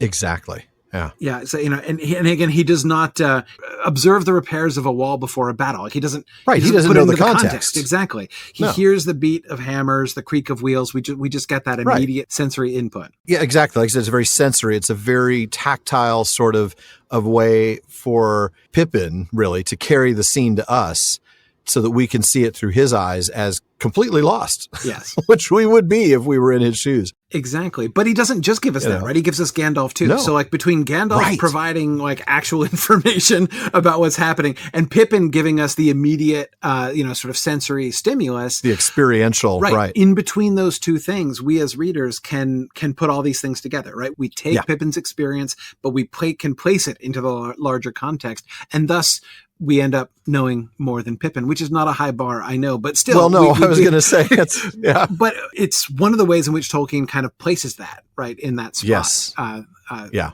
Throughout the Lord of the Rings. I love that. And when it is in Pippin, in fairness, it's often Sam. Right. I mean, that's usually the other, when we're in that storyline. But so Pippin notices that Gandalf and these guys that he's talking to, these tall men heavily cloaked, are talking about him, which probably strikes him as a little odd. Right. And now we get Gandalf called Mithrandir, right? In the Gondorian form. Faramir already did that back in book 4. So we are primed for that, even though Pippin is not going to be, right? Pippin would have heard that maybe, he probably wouldn't remember, but he would have heard that in Lothlorien when they were mourning Gandalf's death. Yeah. Right. That's the only chance I think that he would have heard that name. Yeah, I don't think it wouldn't necessarily have been wholly strange, but yeah, I mean, this is his first encounter of this kind of casual reference. That's true. That. Anyway, and of course, and the acknowledgement that Gandalf is permitted to go forward. So we get Pippin being introduced to the idea of Gandalf's state of welcome here. Yeah. Kind of authority, or at least he's recognized here. Yeah. Yeah. We get the reference to the passwords of the 7 gates. Those 7 gates are clearly referring then to the circles of Minas Tirith, which you would then have to know those in order to get all the way up to speak to Denethor. Yeah, but then, of course, Pippin hears the observation that they don't recognize him, like they don't know what he is, right? And are asking... Right. I mean, he's small, so clearly he doesn't appear to be a human. But no, the guy decides, look, it doesn't even matter, dwarf or not. Whoever it is, we don't want him unless he's a warrior, which leaves Gandalf back into that BS mode that you talked about, right? He's vouching for him, and he reminds this leader, so far unnamed, we'll get to that in a minute, that valor cannot be measured by size. Now, I don't know about you, but I'm getting a really strong Yoda vibes right there. Yes. I always try to convince myself that line was a reference to this chapter. To this? But judge me by my size, do you? I don't think it actually is, but I don't think so either. No. But I remember once trying to convince myself of that. Lucas did actually name something Endor, which is also from Tolkien. Yeah, no, I would not have been shocked, but I don't think so anyway. No, I doubt it as well. Yeah. The reference that this little guy has fought more battles and survived more dangers than you.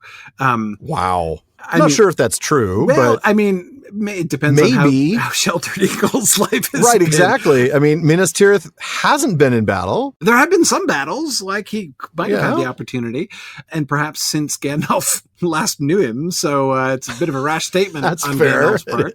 A little bold, yeah. He's in that mode, though. He is in that mode, right? I mean, I don't think he's really being like, well, no, let me consider how many encounters Ingold has been in versus, but no, like he's just beefing up Pippin. He looks at his character sheet. He's like, look, you're only level 3, man. All you've ever done is kill a bunch of sewer rats. Pippin is level 6. He's actually faced off against, Yeah. No, that's exactly right. And anyway, this is the moment when he really seems to go into BS mode, which seems to me to be about he's meeting Ingold's expectations. Yeah. Right. He knows what it's going to take to earn Ingold's respect. Yeah. So, there are many ways in which he could have praised Pippin, but he chooses to make him sound like the Gondorians want to hear. Somebody who could be in a battle and fight. Yeah, exactly. And he's not wrong. I mean, I say he's in BS mode. No, he's not. I mean, you think back to the Chamber of Mazarbul, or you think back to any of those other moments where Pippin really was involved. Yeah, absolutely. He was a spectator. I know it's beginning to sound like a description of Sir Robin from the book, but he was he had bravely bowed Sir Robin. No, I was thinking had personally run away at the storming the of Battle of Isengard. Yeah, exactly. Had bravely cast himself to the ground at the attack on Weathertop. Had tentatively looked on from a distance at the storming of Isengard. But anyway, I love it. Totally was near a large number of very frightening engagements. Totally was near. That's right. Yeah. Was within 100 yards of a Balrog at one point. Nearly got trampled by a horse. Right, very near the eaves of Fangorn. There you are. Yeah. Look at that. Continuous there dangers. You go. Not going to hear it downplaying poor Pippin's actual accomplishments. Though again, managed to crawl away in the night from the attack of the Rohirrim on Ugluk and his company, right? Right, so, very few battles he's actually participated in exactly, but nevertheless, it's some GMs he's been would there. Give XP for that, just being sufficiently close to have witnessed it. He was in peril. Right. There was real danger. And again, I don't want to downplay being, captured by orcs and hauled across Rohan was no picnic. No, that's true. But still, it's clear that Gandalf he's embellishing, he's stretching. He's speaking to Ingold in Ingold's idiom. Now I'm totally on the Holy Grail and I can't your help own it. particular idiom, sir. Exactly. You're not going to get any complaints from me, sir. Well, I figured I was on friendly ground there, but you very much are. Yeah. But anyway, we do also now finally get the man's name, Ingold. That's right. Yeah. Now, a little sidebar on the etymology here, because Sean's not with us to do the word nerdery. Ingold is actually a shortened version of Ingoldo, which we learned from the Shibboleth of Feanor, which I love the name, the Shibboleth of Feanor. Yeah. That's an essay in the Peoples of Middle-earth, which is the 11th volume of the History of Middle-earth, and another really cool thing you should read a lot of. We learned that Ingoldo was also the mother name of my favorite First Age elf, Finrod. Absolutely. This guy's got Finrod's name. Yeah, he's named after Finrod. The name means the Noldo, or the wise. So, cool name, Ingold. Yeah, or Ingoldo, because I'm in the know. I'm just going to call you Ingoldo. Yeah. So Gandalf does get back into that valorous mode, right? He's with me because we just stormed Isengard. He was by my side when I personally defeated Saruman. And he's exhausted from his mighty battles, or I would wake him. elbow to Pippin, just don't wake up. Right. Unfortunately, he's not awake and is going to remain asleep. Yeah. He wraps the blanket around his face. Shh, go to sleep. No, he says, so his name is Peregrine, and he names him as a valiant man. And that, my friend, is where you're going to pick up, because it's really funny now. Man, said Ingold dubiously, and the others laughed. Man, cried Pippin, now thoroughly roused.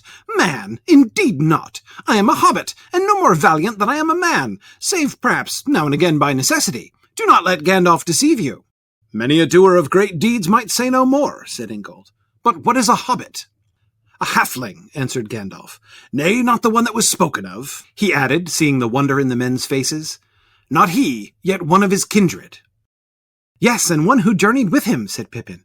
And Boromir of your city was with us, and he saved me in the snows of the north, and at the last he was slain, defending me from many foes.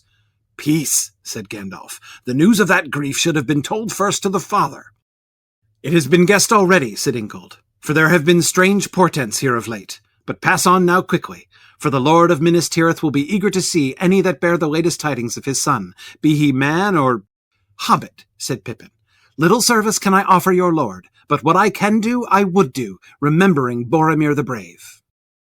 All right, let's go back to the beginning of that rather humorous passage. So it starts out with Ingold quite literally laughing at the idea of Pippin being a man. And they all laugh. And they all laugh ha, ha, ha, yes. A man. And frankly, Pippin is none too pleased by this, right? I mean, he takes it as an insult. Let's get this straight. I am a hobbit. Right. I'm not a man. What is wrong with you people? Exactly. Now, of course, it's really interesting. You think about what they're thinking they're seeing, right? First, they ask if it's a dwarf, and Gandalf says, no, it's not a dwarf. He comes from the far north. So, what else is there? They have to assume, right, that he's a child. Yeah. They haven't heard of hobbits. That's true. They don't know what a hobbit is. That's the only other option, right? Somebody's kid. A very valiant child. Yeah, I know. It's a little odd, right? This 10-year-old can really wield a sword, man. Exactly. Get out of his way. I'm warning you. And so the others laugh at this, that he's being called a man. And if you think about the context here, right? Think about the children and the women being sent out of Minas Tirith. That's right. You know, so the wains of people being, escorted out. Who's obviously not full grown, right? He's like 3 feet tall, right? So he's obviously not full grown. He's, but he's not a dwarf. And so therefore but Gandalf is calling him a man. So what, he's bringing kids to Gondor, like in its time of need, like when we're evacuating children, right? It's ridiculous in the literal sense of the word, right? It is worthy of ridicule, hence we are laughing. Exactly. But of course, Pippin is also responds to being called valiant, right? Yeah. Not valiant, except when I have to be. I love that, though, right? I mean, that reminds me of the prologue, right? The idea that hobbits are difficult to daunt or to kill. They could survive rough handling by grief or foe, but especially the phrase that they were doughty at bay and at need could still handle arms. So, yeah, he is valiant, just only when he's, stuck and needs to be valiant, right? Exactly. And I love this about Ingold, right? We saw with Gandalf in kind of BS mode how he's playing up to Ingold's expectations, right? As if knowing that what Ingold will really respect is a very valiant man, right? Overcome by great weariness because he's just recently been very heroic. He's slayed dozens of orcs, right? Exactly, right. But instead, what really impresses Ingold, so it sounds kind of like Pippin's going to wreck that, right? Right. I'm not valiant, and Gandalf's got to be like, Don't let Gandalf trick you. And Gandalf's, oh man, I told you to be asleep, man. I said sleep. Gandalf doing one of his patented Pippin-induced eye rolls at that moment, right? Oh my goodness, yes. It's like a whole subgenre of Gandalf's eye rolls, or the Pippin-induced eye rolls. It really is. Right? Anyway, so he thinks Pippin's blown it. But notice, that really strikes home with Ingold. And that really tells us something really important about Gondorian culture, doesn't it? Yeah. Like it's not, yes, it's a warrior culture. Yes, he's already said like what we care about are like, warriors who could come to our need at this time. That's people we could trust in a time of need. Right. Yes. They have to be valiant, but also trustworthy because we don't want you bringing in valiant and untrustworthy people. That is undesirable in time of war. Right. Yeah, exactly. But anyway, the humility, Ingold spots that, right? And instead of dismissing him, he notes that many a doer of great deeds might be just as humble. That kind of humility is valued here. And I think it's a wonderful little snapshot into Gondorian values. It is. Yeah. And that Ingold really gets it, right? I mean, he may have been laughing that, what do you mean a man? But when he says that, he's like, oh, well, somebody who had been valiant would say that exact same thing. Right. And so what is a hobbit, by the way? Yeah, what is a hobbit? Right? Exactly. He follows up, right, with the obvious question because he's never heard of this. Yeah. No, he doesn't know what that is. Now, this is where Gandalf answers, right? He jumps in and doesn't let Pippin answer right away. He says it's a halfling. And of course, everybody's eyes get really big and they kind of freak out. And he goes, no, wait. It's not the one you're thinking of, but it is one of his kindred. Yeah. Yeah. By the way, one of the most fascinating parts of this passage to me. Isn't it? That everybody knows and remembers that verse. That prophecy is so well known. Yeah. That's the point. It's not just the leaders. It's not just Denethor, Boromir, and Faramir that know about this verse. It's everybody. It's known by all the Gondorians. Yeah, this is on the street now. Yeah. I was not assuming that. Like based on what Boromir said in the council, it was not obvious that this was news on the street in Gondor, but it clearly is. And we'll see that even more once they get to town, right? And we see people's reactions to Pippin. But this is like the first hint of that. Yeah. Yeah, and we can see, I think this is why Gandalf jumps in, right? Because I think so too. Pippin is not going to think this through, right? A big surprise. No, he's not. Pippin's going to blow this, so yeah. He does not trust Pippin to handle this situation appropriately and sort of know what to say here. Mm-hmm. But Pippin does jump in immediately on the one of his kindred part. Yeah, that's right. He knows who Gandalf's talking about. Exactly. Yeah. He knows he must be referring to Frodo. Frodo is clearly the halfling. Right. Under any. That's true. Even Pippin knows that. Before they left the Shire, Frodo was still the halfling. Absolutely.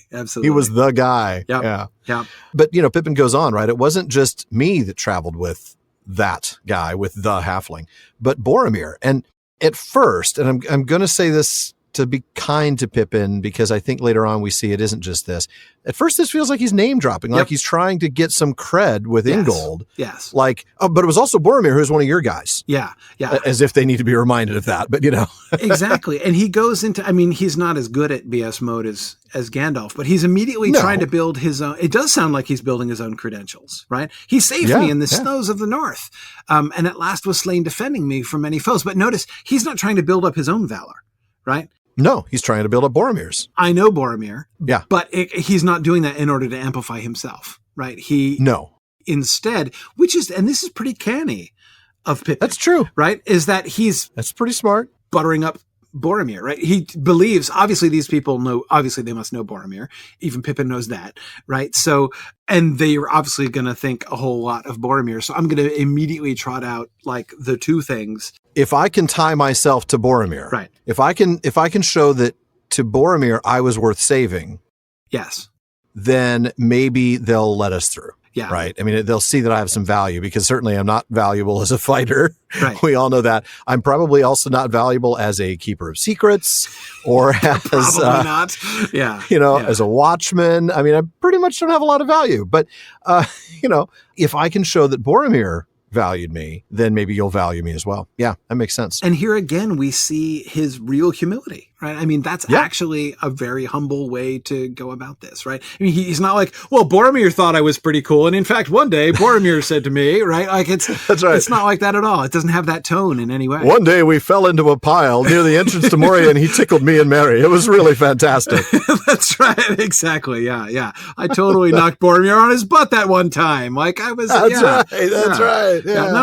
No. It's immediately. It's not about him. He even ends the passage in a way that's not about him, which we'll get to, but I love it because, I said at first it felt like he was name dropping, but I think you can see as the passage goes on, he's maybe remembering all the things that Boromir did and how amazing Boromir really was. Yes. Because we do see that. But, the thing is, he does go too far and talk about more Boromir being killed in defending him. And Gandalf at that moment, and not for the last time, is a bit dismayed by Pippin's quick tongue and points out, he says peace. I think what he really means is shut up. Yes, that's the very polite way of Eru, shut up. Yes. Yeah, that news really should have been given first to Denethor and not to Ingold, but Ingold already guessed it, didn't he?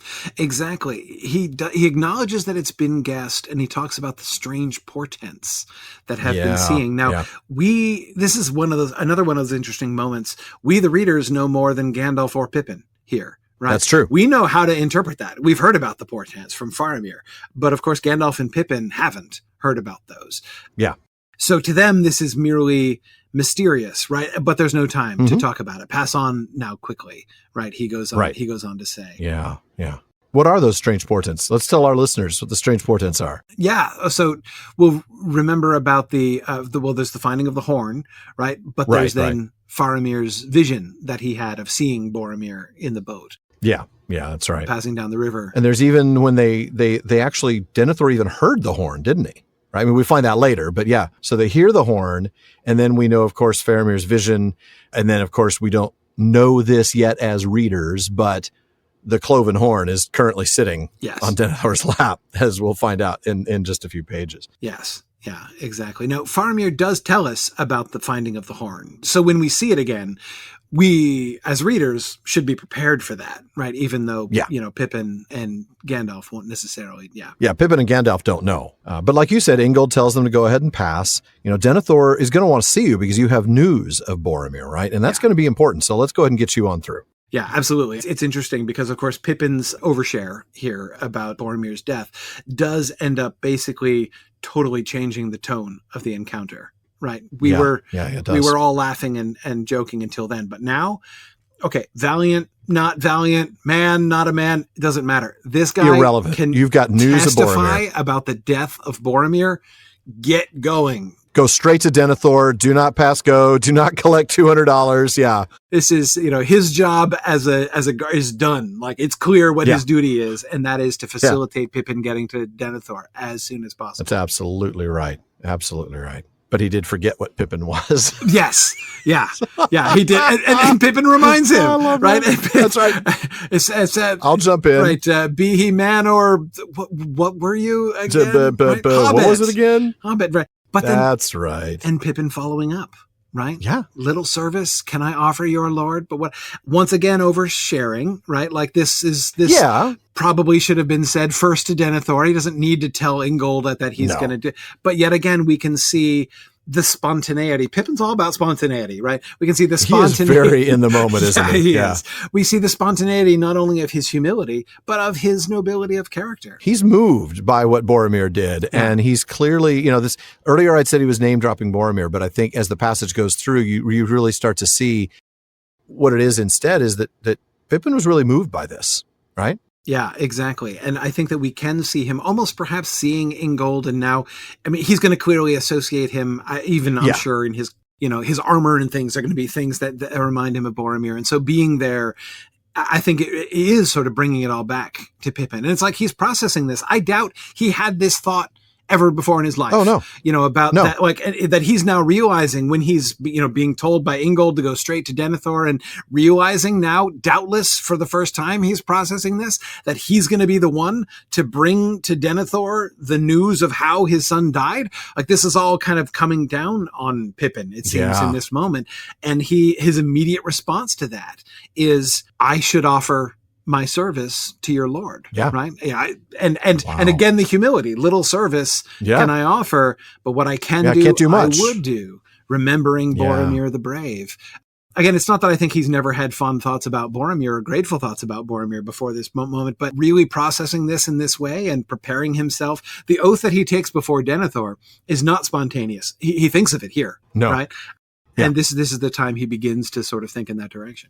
Boy, that's a very good point. It is not spontaneous. I know certainly the film would have us think that. And as much of an in-the-moment person as Pippin is, you're right. Here, he's already formulated that thought. Whatever service I can offer, and it's not going to be much, I will offer in memory of Boromir the Brave. Wow. It really is right. Great. Yeah, exactly. That is great stuff. Okay, so you're going to take us out here? Yeah, I'm going to read the last passage for the discussion tonight. By the way, folks, I should tell you that when I originally roadmapped this season, I actually divided Minas Tirith into 5 sections. I almost divided it only into 4, but I wanted to go into 5 because I felt like, there were some sections that were worth diving into a little deeper. When I decided that when Corey and I were talking about schedule and it came to pass that Corey decided this would be the section he could do with me, I suddenly decided it needed to be 6 so that we could do 3 sections together. So this is now the chapter with the most episodes dedicated to it, 6 episodes on Minas Tirith. And I'm going to go ahead and wrap up this evening's passage. Fare you well, said Ingold, and the men made way for Shadowfax, and he passed through a narrow gate in the wall. May you bring good counsel to Denethor in his need, and to us all, Mithrandir, Ingold cried. But you come with tidings of grief and danger, as is your wont, they say. Because I come seldom, but when my help is needed, answered Gandalf. And as for counsel, to you I would say that you are over late in repairing the wall of the Pelennor. Courage will now be your best defense against the storm that is at hand. That and such hope as I bring. For not all the tidings that I bring are evil, but leave your trowels and sharpen your swords. The work will be finished ere evening, said Ingold. This is the last portion of the wall to be put in defense, the least open to attack, for it looks towards our friends of Rohan. Do you know aught of them? Will they answer the summons, think you? Yes, they will come, but they have fought many battles at your back. This road and no road looks towards safety any longer. Be vigilant. But for Gandalf's Stormcrow, you would have seen a host of foes coming out of Anorion, and no riders of Rohan. And you may yet. Fare you well, and sleep not. Thanks, Gandalf. Thanks for the great suggestions. Oh, man. He's just full of helpful advice in this. Sleep not. Just what I always wanted to hear. Yeah, sleep not. Fare you well and sleep not. So Ingold bids them farewell, right? He's now trying to, move them along their way. Go. Shoo, get to Denethor. Exactly, right. As Shadowfax passes through the gate. So there is a gate. It's a narrow gate because this is on the main road to Rohan, right? So there's a gate in the wall. Exactly. The road from Rohan that leads to Minas Tirith goes through this wall. Mm-hmm.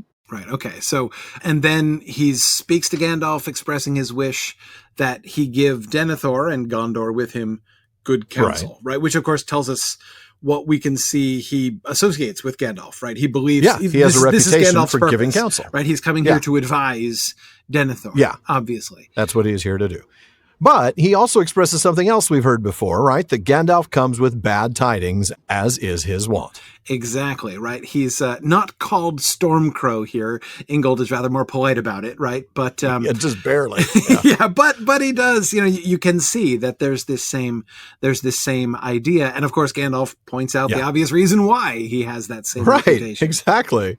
Of course you think I always come with bad news, because I only come when I'm needed. And by the way, you want counsel? Here's your first bit of counsel, Ingold, for free. You're too late to repair the wall. That's right. You're doing a terrible job, Ingold. Yeah, exactly. Right. That's right.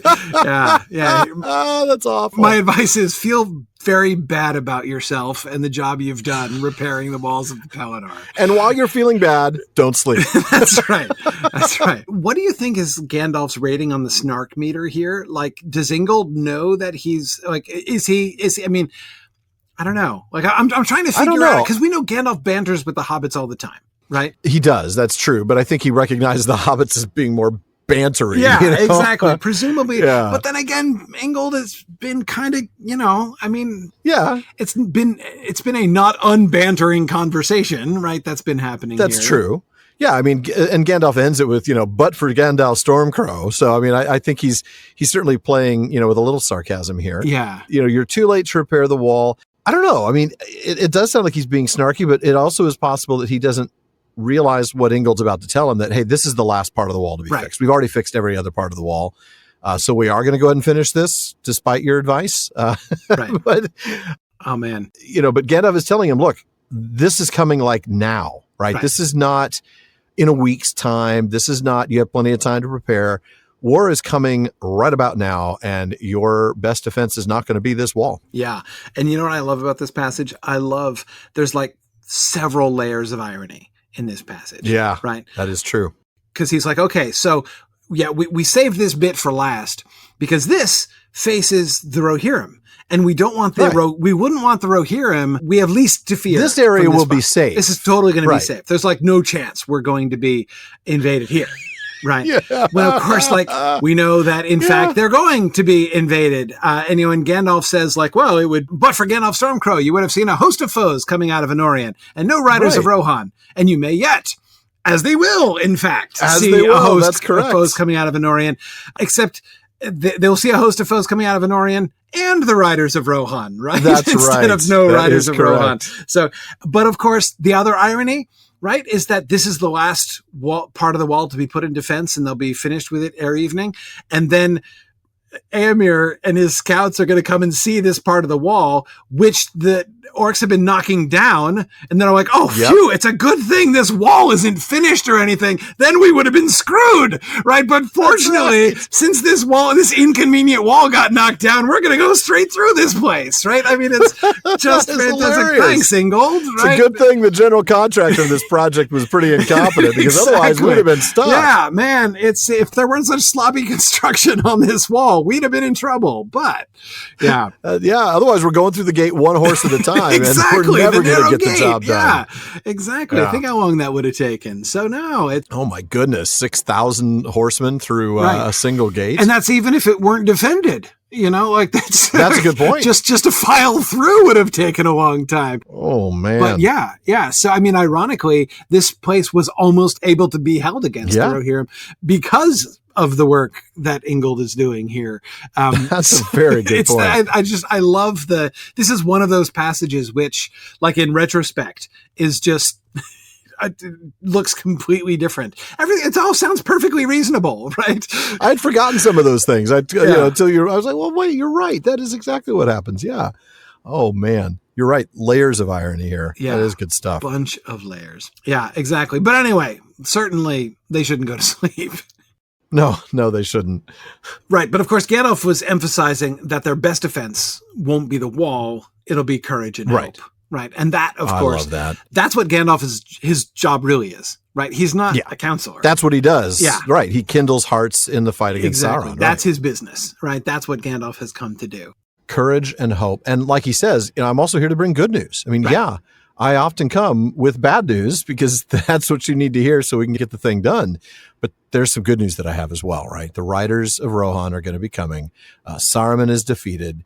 And we've got some other good news, right? The ring is on its way to Mordor, and that could be a very good thing indeed. Right. Yeah. So, there is cause for hope, even though, I mean, obviously he can't talk about it, but there is no, he can't. That's true. Cause for hope. And there is room for courage, right? There is still time. There might not be time to finish the wall, fortunately, it turns out, but there is still time for courage, right? And there is still room for hope. I love that with this little glimpse into, again, especially contrasted to the kind of pigeonhole that Ingold puts Gandalf in. Right.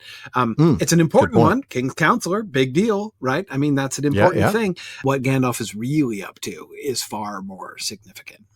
Ingold clearly wondered if Rohan would answer the summons. His doubt and concern about that puts me in mind of Barliman. Did we get anything in the bag tonight? We did. The mail came through. We've got a real philosophical one tonight coming to us from Josh K. in Maine, which seems quite apropos now that everyone's going to be talking a lot about Numenor. Why is that, Corey? Why do you think everybody's going to be talking about Numenor? I think it will have come up in a conversation or two recently. Is there a television show that I'm not aware of? That's what I hear. That's what I've been told reliably. Anyway, so Josh writes, I've a question that's been bumping around since the end of the Silmarillion season that became a bit more crystallized after your discussion of the Amazon series. His question is there really a just ruler in Tolkien's world? Ooh. The men of Numenor get blamed a lot for wanting immortality and seeing it as unfair that it was gifted to the elves. Yet no one ever bothers to explain to them why death is a gift. They're just told no. You spoke well about what the gift means seasons ago, but men never receive such an explanation. So can you blame them for wanting to go to the gods and ask/demand that of them? The Valar could have easily stopped it by explaining the why, then doing something to Ar-Pharazôn and maybe a few of his men if they still persisted. That's an ominous ring to it, doesn't it? Boy, isn't it? Do something. Do something indeterminate to Ar-Pharazôn. If I remember correctly, all the Valar said was, don't come here. That doesn't seem like anything a just ruler would do. I mean, that's a fair question, but let's go back to Akalabeth to see what happened here first. Okay, I want to really take a look at the underlying presumptions, maybe the wrong word, but the underlying beliefs that support the question here. After quite some time in their happy little island kingdom, and I'm now going to quote, the Númenóreans began to hunger for the undying city that they saw from afar, and the desire of everlasting life, to escape from death and the ending of delight, grew strong upon them. And ever as their power and glory grew greater, their unquiet increased. We read that even though they had long life, they would still grow weary of the world and die. I mean, they're mortals. They began to complain about the doom of men and specifically against the ban. And here's a quote from the king at the time. Why do the lords of the West sit there in peace unending while we must die and go we know not whither, leaving our home and all that we have made? Well, here's the thing, Corey, even I could give them the answer to that question. And it's because it's your nature, man. I mean, you get to live your lives free of the music, which is as fate to all else, but it means you just don't belong here. This isn't your world. Yeah, exactly. I mean, it's interesting. The question of justice, I mean, I guess it really depends on what level you're thinking about it, right? Are you questioning the justice of the Valar? Or are you questioning the justice of Ilúvatar in establishing death in the first place, right? Yeah. And I mean, I think those are obviously two different questions, but it seems to me like when you're talking about the ruler, what do you, because Josh seems to be talking about. Are we talking about Manwë? Yeah. Or are we talking about Ilúvatar? And I think Josh is talking about Manwë here because he talks about like what the Valar. Well, right. The explanation. Yeah. They're not explaining the why. Yeah. But I mean, to me, I have to say that I think that Tolkien does suggest that, I mean, it's not like the Valar never sit him down and explain the facts of life to them, like you guys, the facts of life, you guys know humans die and elves don't. I mean, the whole conversation with the, that little debate that happens in the middle of the Akalabeth, that's clearly, it's like one of those narrative techniques, right? Where you give this brief exchange, which is supposed to like, and you're supposed to understand that they probably talked and debated about this for days and maybe even like, years or even centuries worth of like, discussion back and forth. Yeah. This is what they talked about here. So there's no question, I think, in my mind that it's not like they were ever, I mean, and I certainly can't imagine Ar-Pharazôn, being like, let's go seize the Undying Lands. Somebody like, oh, wait, hang on. PSA, it's not going to work. Humans are mortal. And Ar-Pharazôn being like, oh, okay. Okay, well, I guess now that you Never explained mind. it. I'm taking my Armada and going home, right? But no, I mean, but seriously, You should though, because the fate you're going to have is a bad fate. absolutely. Yeah. No, I mean, in fact, I think if you have an Armada, you should generally take it back home is usually the best thing to have done with it. Use it defensively. It's a great thing. There's actually a really low percentage of aggressive Armada action working out. Like, it's really a very fair point. bad lookout, come to think of it. But anyway, Spanish Armada, our Farazan's Armada. You don't want to be part of that list. But anyway. No, that's true. As far as information goes, I don't think there's any question that the humans had all the information. Oh, yeah. Like they just... Yeah, I mean, you're right. I mean, you talked about the debate. Let's go ahead and bring some of that text in, right? I mean, the elves tell the Valar about this griping. This made Manwë sad, by the way, the text tells us. It doesn't say that he was angry. Right. He was sad. I think that's important. He sends messengers to Numenor, and that's where we get that debate, right? I love this. And this is where we get the hint you talked about, that this wasn't just one conversation. Right. They spoke earnestly to the king and to all who would listen concerning the fate and fashion of the world. In other words, they did talk about what the reality was. They said, the doom of the world, one alone can change, who made it. So now they're referring to Eru. Yes. And were you so to voyage, that escaping all deceits and snares, you came indeed to Aman, the blessed realm? Little would it profit you, for it is not the land of Manwë that makes its people deathless, but the deathless that dwell therein have hallowed the land. And there you would but wither and grow weary the sooner, as moths in a light, too strong and steadfast. They definitely explain it. I mean, it's the way I see it. Yeah, absolutely. And of course, this didn't satisfy the king. He points out the exception of Eärendil, and the messengers explain his unique situation. He is a little different. That's fair. It's probably not like, you, sir, are no Eärendil. I doubt it. I knew Eärendil, exactly. And you, sir, are no Eärendil. I doubt it went down like that. But that's kind of, I have to admit, kind of thinking about that. Mm-hmm. So they go on to give more explanation of why this can't be, right? The Eldar, you say, are unpunished, but even those who rebelled, and even those who rebelled do not die. Yet that is to them neither reward nor punishment, but the fulfillment of their being. They cannot escape and are bound to this world, never to leave it so long as it lasts, for its life is theirs. And you are punished. Punished for the rebellion of men, you say, in which you had small part, and so it is that you die. But that was not at first appointed for a punishment. Thus you escape and leave the world, and are not bound to it in hope or in weariness. Which of us, therefore, should envy the others? I got to say, I think men have it a little better. I mean, let's just be clear. Serial longevity is not all it's cracked up to be. No, and I think it's really fascinating how the elves are emphasizing this here with that binding. Right. We are bound. Yeah. And by the way, modest tangent here. This, I think... We're allowed those, by the way. If you haven't listened to the show, Corey, I figured I was among friends if I wanted to digress for just a moment. We have digressions. But the escape from bondage, right? The Lay of Leithian. At the end of the day, death itself is an escape. Like Luthien escapes. The context at the beginning and end of the story is in grief. The grief of the Eldar for losing Luthien, right? But that doesn't mean that Luthien is grieving. It's not a tragedy from Luthien's perspective, from the survivors, from the other elves' perspective. Having lost her, it's a tragedy. The only one of them who they have lost, Whom they have lost, exactly. They've lost, but she didn't lose, right? She has escaped from this binding. The bondage of Arda, of the entirety of Arda, It seems way too negative to say it's like the last set of chains that is struck off in that story. And that story, which is again and again about being escaping from prison. It's as if Arda is the final prison from which she escapes. Now, again, that's way too negative, and I don't mean to... Well, sure. But still, there is that sense, I think, in that story. And we can hear it being echoed, I think, here with the way that they're talking about being bound to the world. Yeah. They could paint an even more sort of explicit picture, right? About like, trust me, people, serial longevity is no picnic. And let me spell that out for you. We don't get any details about it. They don't start whinging about it, but still. I can't see the else whinging about it. Don't even get me started about serial longevity. Oh, the last 6,000 years have been a real pain in the neck. Exactly. Yeah. Just wait till you wake up and you've got arthritis and you know you got to live with it for the next 30 millennia. Exactly. Sorry, that voice it broke my throat. Yeah. Of course, we know that this doesn't convince the Númenóreans, as one would hardly Oh, expect no, not at at this all. point, argumentation No. to do so. But this is why I think at the end of the day, their statement of things does really ring true in the sense that they have different fates. Elves and humans have different fates.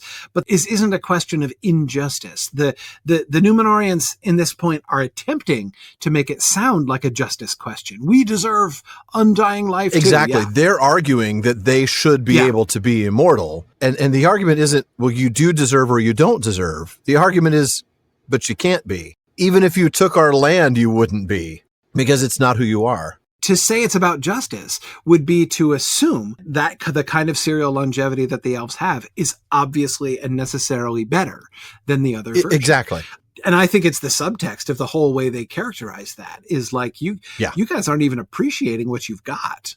You know, it's that is a gift too, even though they don't see it and they don't feel it. So really it's, you know, to say, is it just or is it not just, in a sense, is to kind of play the Númenóreans game, or like to buy into their terms. Yeah, you're at least buying the premise of the Númenórean argument. Exactly. Yeah. Exactly. That is a very good point. I like sort of the end of the argument, right? The messengers, they keep trying very, very patiently, to their credit, explain, look, this isn't your home, right? You know, we're bound to this world. You're not. The home that you have isn't in the circles of the world. And the ability to part is a gift. It is a gift of Iluvatar. And by the way, fairest of men who escaped from the shadow of old and fought valiantly against it, right? They're saying kind things and reminding them of how great they were. Butter. Yes. Exactly. Butter. They remind the Númenóreans, look, Eru's will cannot be gainsaid. You can't get around this. Yeah. And this may be where the question is, okay, are we talking about Manwë being just, or are we talking about Eru? Right. But the messengers here suggest a solution. Okay, men, you need to do this. You need to hope rather that in the end, even the least of your desires shall have fruit. The love of Arda was set in your hearts by Iluvatar, and he does not plant to no purpose. Yeah, and that's such a fascinating ending, right? And you can... Isn't it? Like, given where the Númenóreans are coming from, you can see how that's not going to satisfy them. Right. Well, no, especially by now, right? I mean, we're hundreds of years into the griping and the whinging. This is, you know. That's such a beautiful idea, right? Like there's a reason you guys love Arda. There's a reason, you know, Iluvatar does not plant this for no purpose.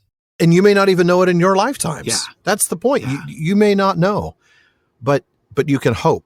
And this is very much Estelle, right? This is hope. Oh, yeah. Certainly hoping in Eru, hoping in the plan that he has for all of creation. I think really at the end of the whole thing, I have to disagree with the premise, because like you said, I think asking the question about, is there a just ruler, buys into the Númenórean argument that justice would require more than what the Númenóreans were given. Yeah. I mean, one can look, I mean, goodness knows, one can question the wisdom of the Valar. You know, they make lots of... Oh, sure. We've questioned the wisdom of the Valar from the very beginning when they invited the elves to come by for dinner. Yeah. No, this was not a good call. And it's one of several. I don't think Númenor was a great call either, but... No. I mean, it was kind of like, let's make the same mistake again on a slightly smaller scale. All right. We can't give you eternal life because we can't change your nature, but we'll give you really long life, and we'll give you a land kind of in the West. Yes. Like most of the way into the West. Yeah, exactly. Right. It's, you know, so, and that doesn't turn out well either. So no, I mean, there's a lot of ways in which the Valar fail of being perfect rulers. And I think that's clear. Yeah. But I don't know if it rises to the level of unjust, of Manwë being unjust here. I don't think so exactly. And certainly not in this case. I would even go so far as to say the ban of the Valar kind of sounds like bad parenting to me, right? Like if it's... Yeah, unwise. It's like a little inconsistent in some ways. It's like if you're going to do like the minor league version of the initial call of the elves, right? We're going to give you a land of blessing that's most of the way into the West, and we're going to give you longer life, but we can't give you eternal life. So we're going to give you 60% of bliss, right? But we can't go whole hog. But if you come over here, you're going to see 100% bliss, and then that's, you know, you're going to get envious. So just to prevent you getting envious, we're just going to ban it. and say you can't get any do closer, it. right? And that's just like, that's not going to pan out, people. Like, that's not going to, if not you're worried, I mean, if you're sitting there thinking like, well, if they're going to perceive the full bliss of Valinor and they're going to be envious, well, maybe you just go in a different direction all the way, maybe bringing them 60% of the way. Maybe that suggests it's a bad call, right? So, I mean, again, there are definitely ways in which you can say this is not great, and that maybe rather than just simply the ban, there could have been some other mechanism of, I don't know, of kind of communicating that or whatever. But so again, like the Valar not always doing a fantastic job. But again, it's not about there being unjust, certainly not in this, situation with the denial of the Númenóreans of immortality. I agree. Good question, though. Okay, yeah. I mean, I love having to think through that stuff, right? I mean, it's a lot of fun. Yeah, that's definitely a lot of fun. And anytime we get a chance to revisit the messengers and that discussion of what it means to be mortal, I love that because that's a really great passage, a set of passages. It really is. Yeah. We have time for another one? Arguably no, but I'm going to say...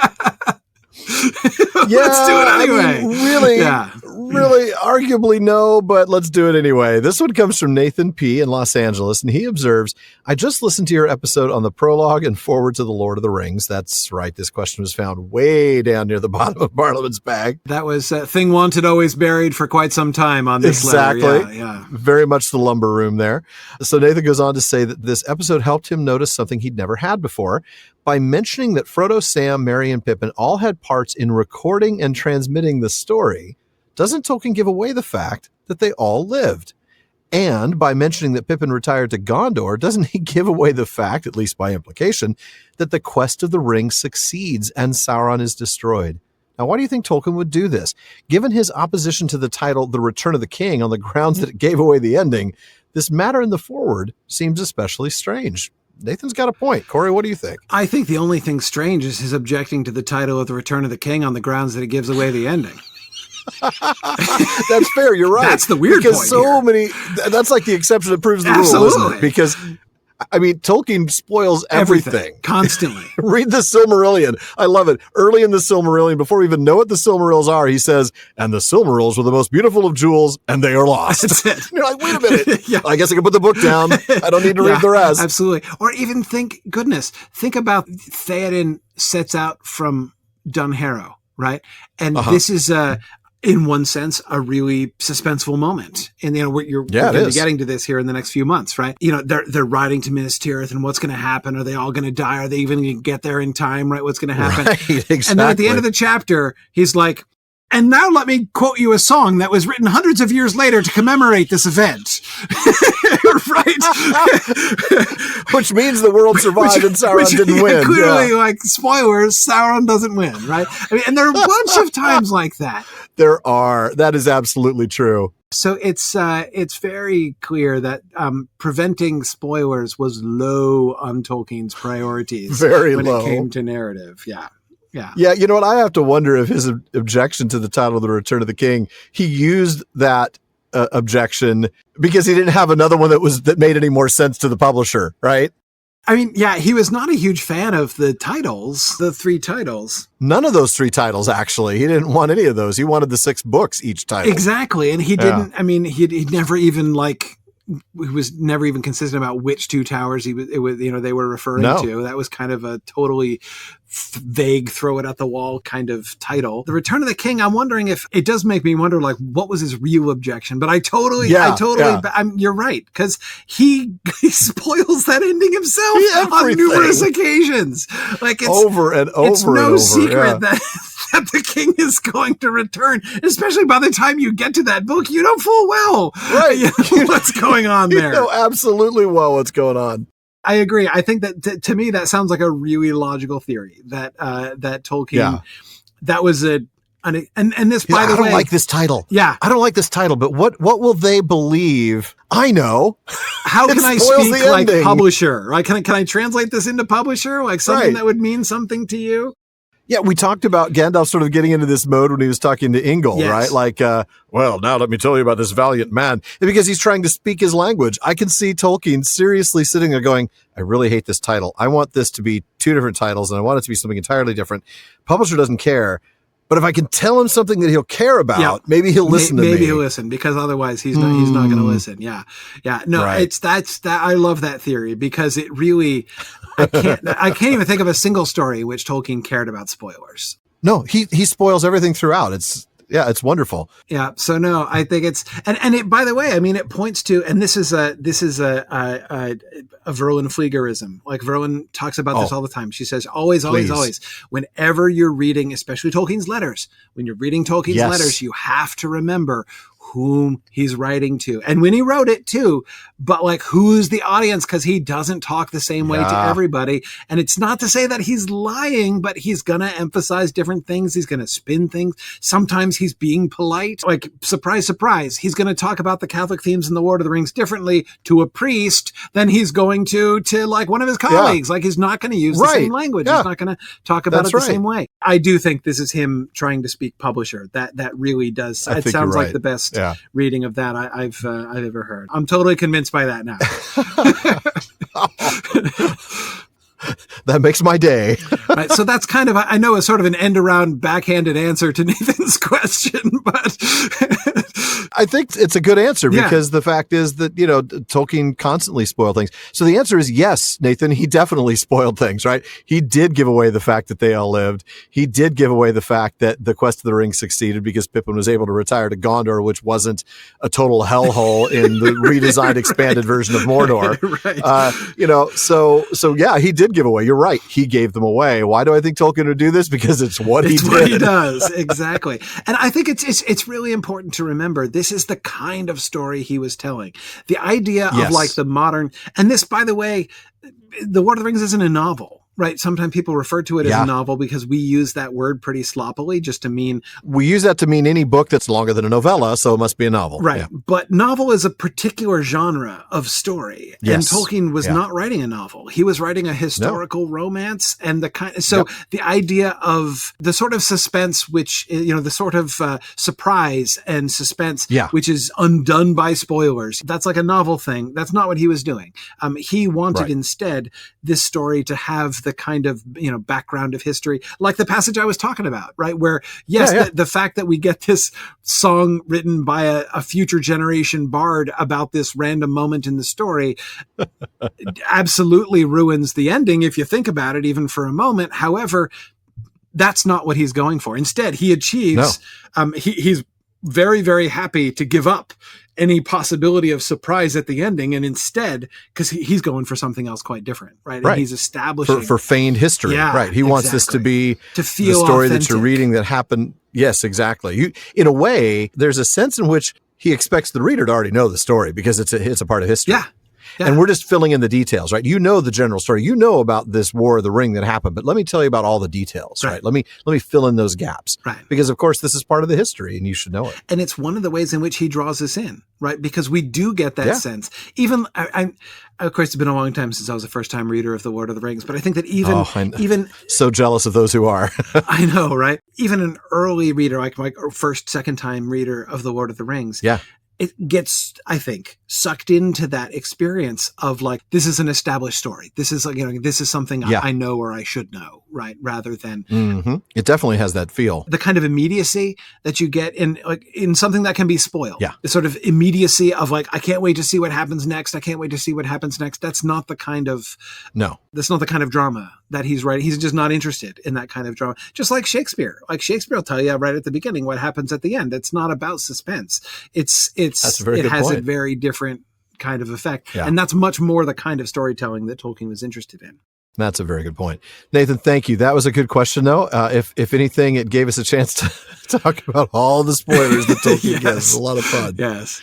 Folks, that, believe it or not, that actually does wrap it up for another episode of the Prancing Pony Podcast. But please be sure to join us again next week, when we encounter two of my favorites, Oast and Garner. And don't forget Fold and Byre. And even Tilth.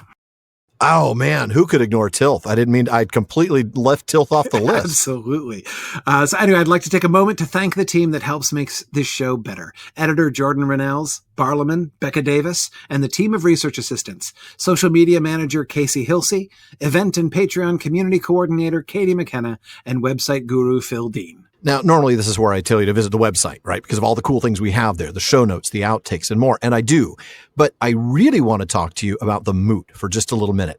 We are only a couple weeks away from our second annual PPP Moot, and this is one that you can finally attend in person.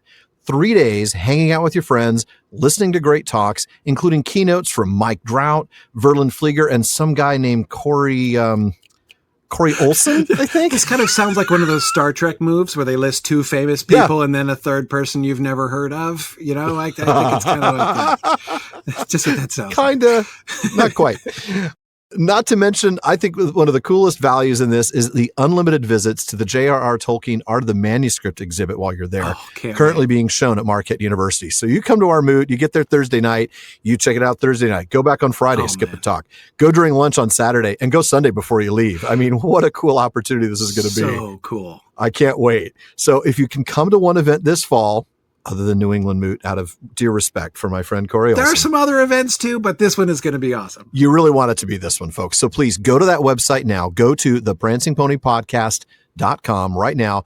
Registration for in-person attendance ends in just a few days. It ends Wednesday, October 5th. We have to get the numbers because we're feeding you all, right? I mean, it includes everything except for like your airfare and your hotel, but it excludes everything else. Now, for online registration, if you just want to show up and listen to the talks, that's only $60.